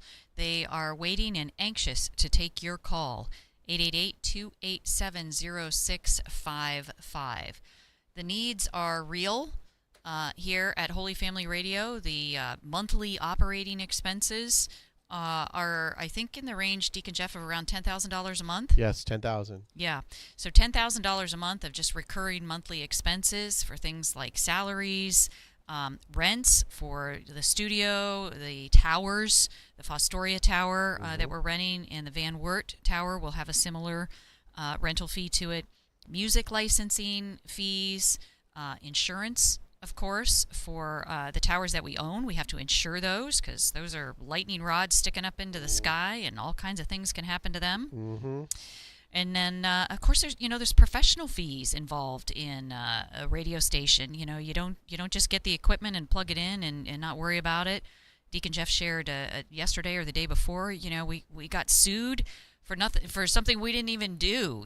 There was another Holy Family entity Right. that had done something, and the person that was suing didn't know which one it was, and so they sued all the Holy Family entities they could find, and that costs money to defend that and get out of that, and engineering fees, of course, software fees, and then we talked to about our sort of one-time expenses, replacing the 88.9 transmitter. That was an unexpected cost and a significant one, a 5-figure one. And replacing the audio processor for 94.9, not as much, but still another unanticipated cost. Mm-hmm. And building these new stations, that they're the biggest. Bringing Fostoria on the air, bringing Van Wert on the air, there are significant expenses there. So the needs are real, and again, the Van Wert station, it's a pressing need. Because if we don't get it on the air by November 28th, we don't get it. It's gone. It's gone. That opportunity is, we talk about matching funds on the table. Well, that station will be off the table. It will be gone. Right. There's no resurrecting it at that point. We will have lost the right to have that station. So the need is very palpable. It is very present. And we need your help, dear listeners. It's a great, great time, if you've never donated before, to give us a call and make your first donation, whatever that is. If it's $25 right now, that turns into $50 with our matching funds on the table. If you're in a position to become an apostle, up at the $1,000 per year range, you can break that down into what was that math you were sharing? Is around 80 something for $1,000, if $80 a month, 33 cents. $80.33. If you want to donate $1,000 on the year. I'm not a numbers person, in case you couldn't tell. Lawyers, I tell you. I know, the lawyers are worthless. We need you to step up and make those donations to get there. So whether you're at the apostle level or whether you're at a $10 level, a $20, a $100 level, we get a fair number of donations at the $100, $200 level. Absolutely. And with those matching funds on the table, your 100 becomes 200. Your 200 becomes 400. I can do that math. Yes, you not, can. Not a whole lot of other math, but I can manage that much. 888-287-0655. That is the number to call. The phones are quiet out there at the moment. We had a little initial action there, I think, after those matching funds first came in, and now things are a little quiet. But don't despair. If you go online to holyfamilyradio.fm or the Holy Family Radio app, you can donate there, and it will count towards those matching funds. Yes. We've got around 700, I think, towards those matching funds, towards the $5,000 matching fund. Let me do this. Deacon Jeff is checking for us and doing some good math and spreadsheets and everything. Yes, we have 700 donated. That's part of that matching fund. So we have $4,300 left in donations to get by 3 p.m. today. Let's not waste time in trying to complete that match because once that 3 o'clock comes around, whatever we have raised, if it's just 1,000, if it's just 2,000, that's all we're going to get as a match. So there's a real urgent need. And we also, we mentioned we have a real urgent need. for these funds to continue our operations and to continue to do the good work that we're doing at the level that we're doing it at. We don't want to have to make some really hard decisions over time, and we're not to that point. But without these dollars to help us to be able to look towards the future, it's very important. And so if Catholic Radio has made a difference in your life or in your family's life or another family member's life, why not make a donation in honor of them or in thanksgiving for Holy Family Radio being there and EWTN with all their hosts and all their experts in theology and in commentary to be able to provide some sort of comfort and peace and inspiration, education and hope. That's what this is all. That's what it's all about. Yeah. Here at Holy Family Broadcasting Radio. Yeah, broadcasting hope and sharing faith for 15 years. That excellent programming, those sorts of shows, the apologetic shows that provide answers for people. We were thrilled to be able to obtain from one of those shows a thank you gift for many, many donors. Any new donor, anyone who increases an existing donation by $15 a month or $180 a year, or anybody that changes an existing donation over to a recurring donation so that we have that predictability of income. Any of those folks will receive Joe Heschmeyer's latest book, The Early Church Was the Catholic Church. And it looks like an absolutely fabulous read. I'm excited to have it here in the studio. I keep meaning to pick it up and look at it during breaks. Yeah, me too. A little closer, but we're always sort of busy taking care of some other business. But you don't have the pressure of that. If you get the book, it is yours to keep. We will be happy to deliver it to your parish for you, or if you live outside the listening area, we can have it mailed to you. If you want to stop into the studio to claim it, that's great too. We'd love to see you. Stop on in here. It's open house season. We've got Adoration going. You can pop over to Adoration for a little bit. We'd love to see you. 888-287-0655. Yeah, it's a good reminder that we do have the Blessed Sacrament coming over here in a little while, about 20 minutes or so, for Adoration for the remainder of our Spirit Drive, which runs until 6 p.m. tonight. That's how long we'll be here to ask you to donate and to sow a seed into this apostolate that is Catholic Radio. And we were wondering to ourselves why we haven't done it before, especially once we moved into the studio. Prior to this, in the station that the old one that we had, the trailer, there was no opportunity to offer this sort of spiritual work. But now with the I think it's an atrium or a classroom across the street. Yeah, they have a little chapel over there. There's a chapel over there. And what a nice thing, by the way, here on the campus of St. John the Baptist Catholic Church, the Catholic preschool. And frequently those kids are brought over to the chapel, and they're in there to learn and to basically experience the fullness of what it means to be a Catholic. It's up to us to educate our children. It's up to us to basically show the way, a way that they should follow. If you train up a child, they shall follow you. And so it takes a lot of work to do that and to have that capability and ability to do that. So we're taking advantage of it this year to be able to set up Adoration of the Blessed Sacrament here here across the hall from us here. Yeah, across the hall. Studio. Yeah, it's not in the main church. Nope. It's right, you come in through the studio, and it's just sort of right behind us. Right. So, yeah, it's been fantastic. It's been an incredible blessing, and we welcome and invite anyone who wants to stop by and spend some time there in adoration of our Lord. Right. And there is balloons outside in front of our studio, so that it draws your attention as to where we are located on the campus of St. John the Baptist Catholic Church. So if you're not sure exactly where we are, because our address that we use, our actual mailing address is P.O. Box 71 in Glandorf. If we use the street address, we have to use the street address for the parish center, which does not deliver mail, and it'll bring you here, but it doesn't show exactly where we are. So set your GPS to Glandorf Catholic Church, and then you'll find us here on the campus, and look for the balloons if you're coming today. Absolutely. We'd love to see you. We always say it's open house, and we get a lot of people that do stop in to drop off their check, and we love to see the traffic through that door. Yes. Because we can see it out of the.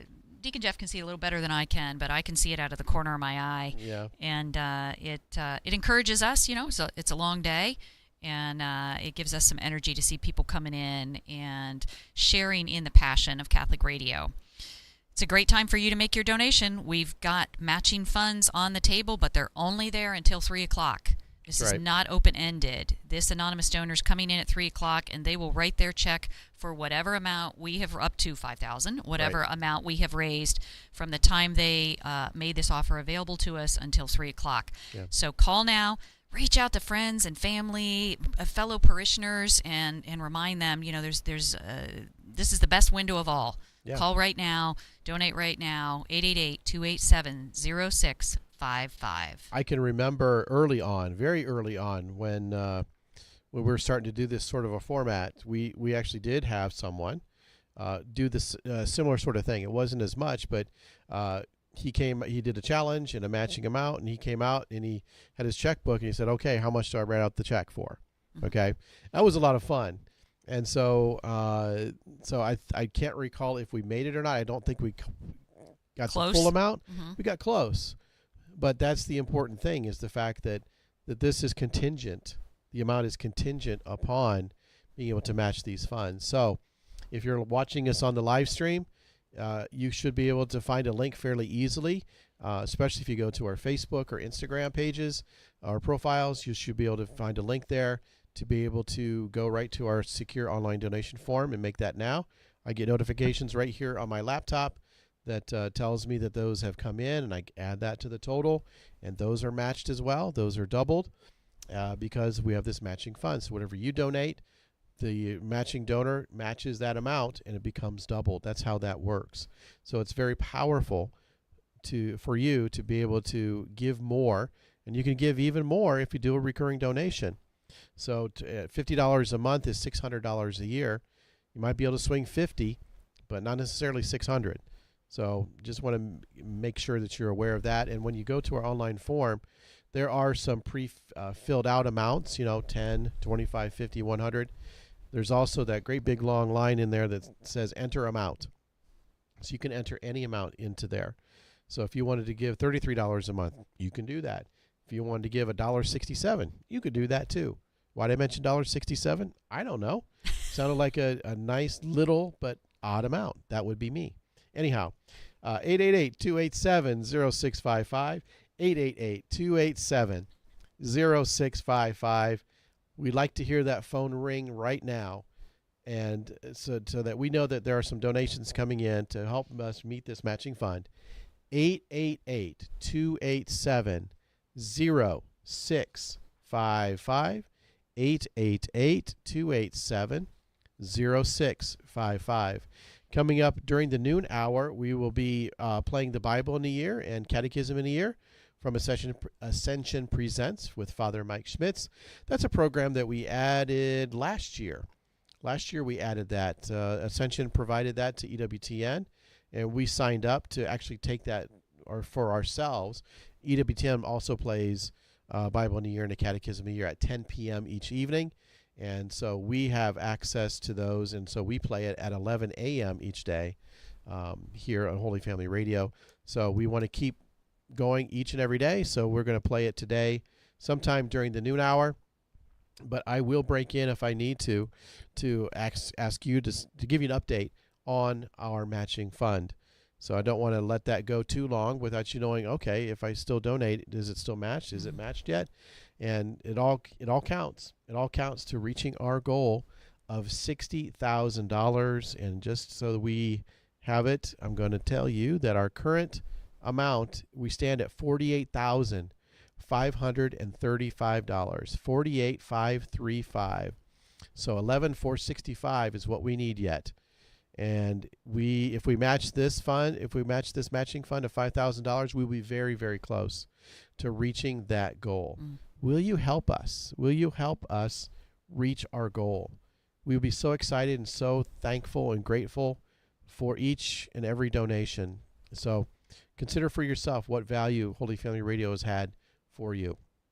Enjoy the programming, enjoy the music, iCatholic music, all of it. We're trying to give you everything that we can to be able to provide that good Catholic content that you want, you desire, and can be just very helpful. Yeah, we talked a little bit earlier about the fact that the content, the programming provided here on Holy Family Radio really runs across the board in terms of meeting so many different folks' needs, from those who might be exploring and questioning and looking into the Catholic faith a little bit. Those apologetic shows are really great for that.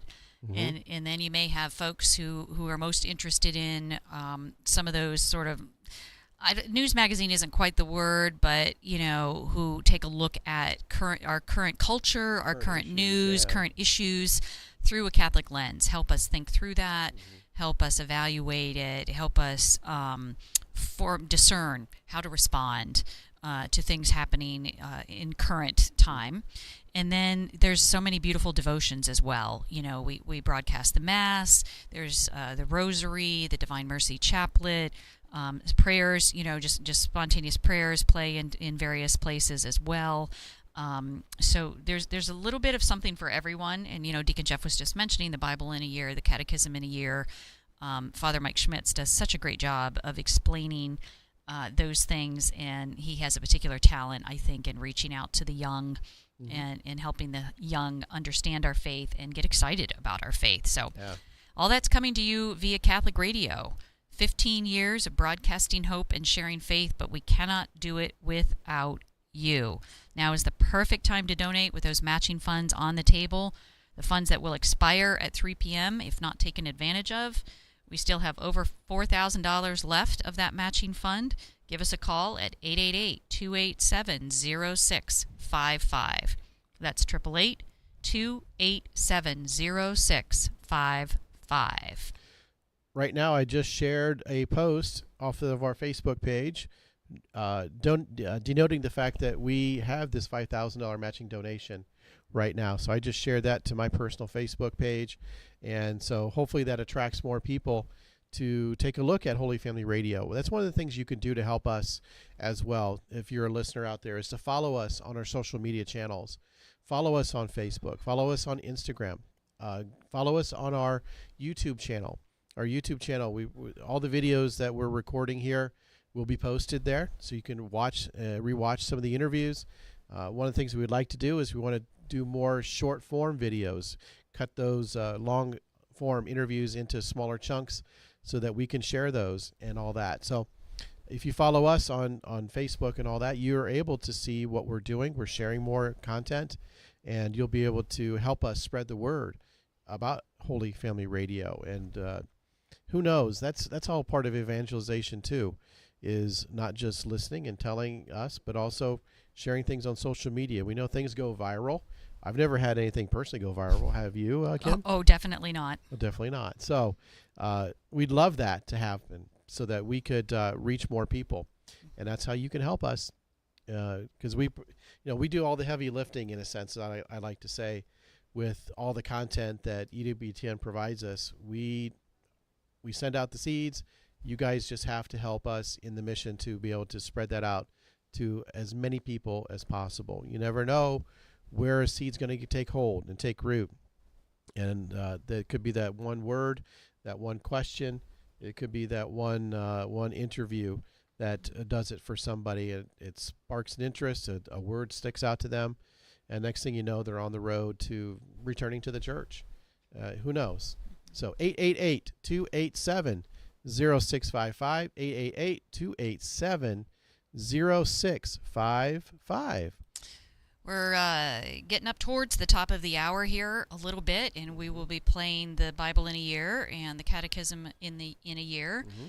If you're looking forward to listening to those, then now is the perfect time to call, because we're confident you would rather listen to Father Mike Schmitz than us.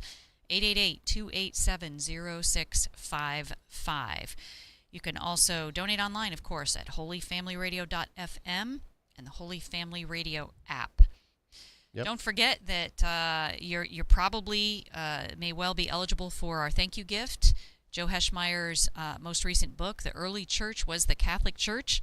That goes out to every new donor, to every new recurring donor, Mm-hmm. and to existing donors who increase their donation by up to Up to a minimum of, minimum of. I'll get my words right, $15 a month, which is $180 a year.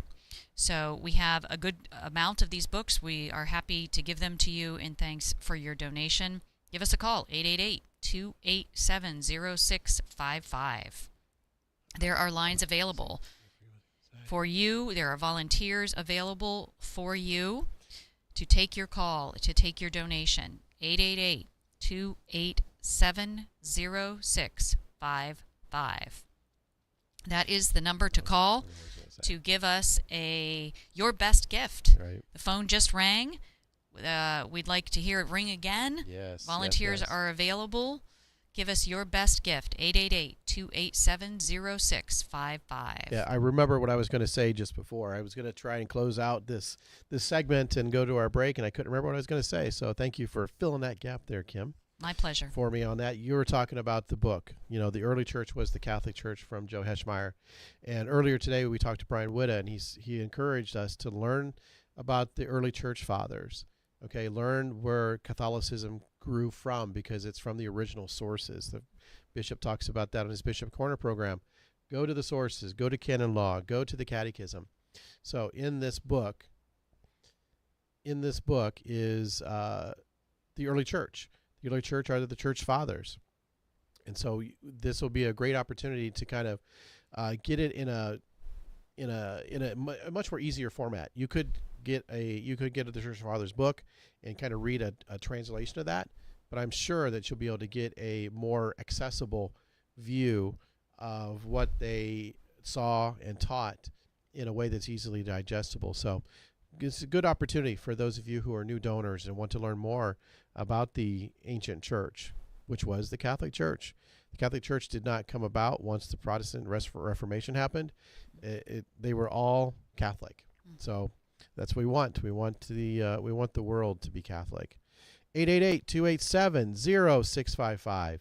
888-287-0655. You are listening to Holy Family Radio's Spirit Drive here in 2025, broadcasting hope and sharing faith for 15 years.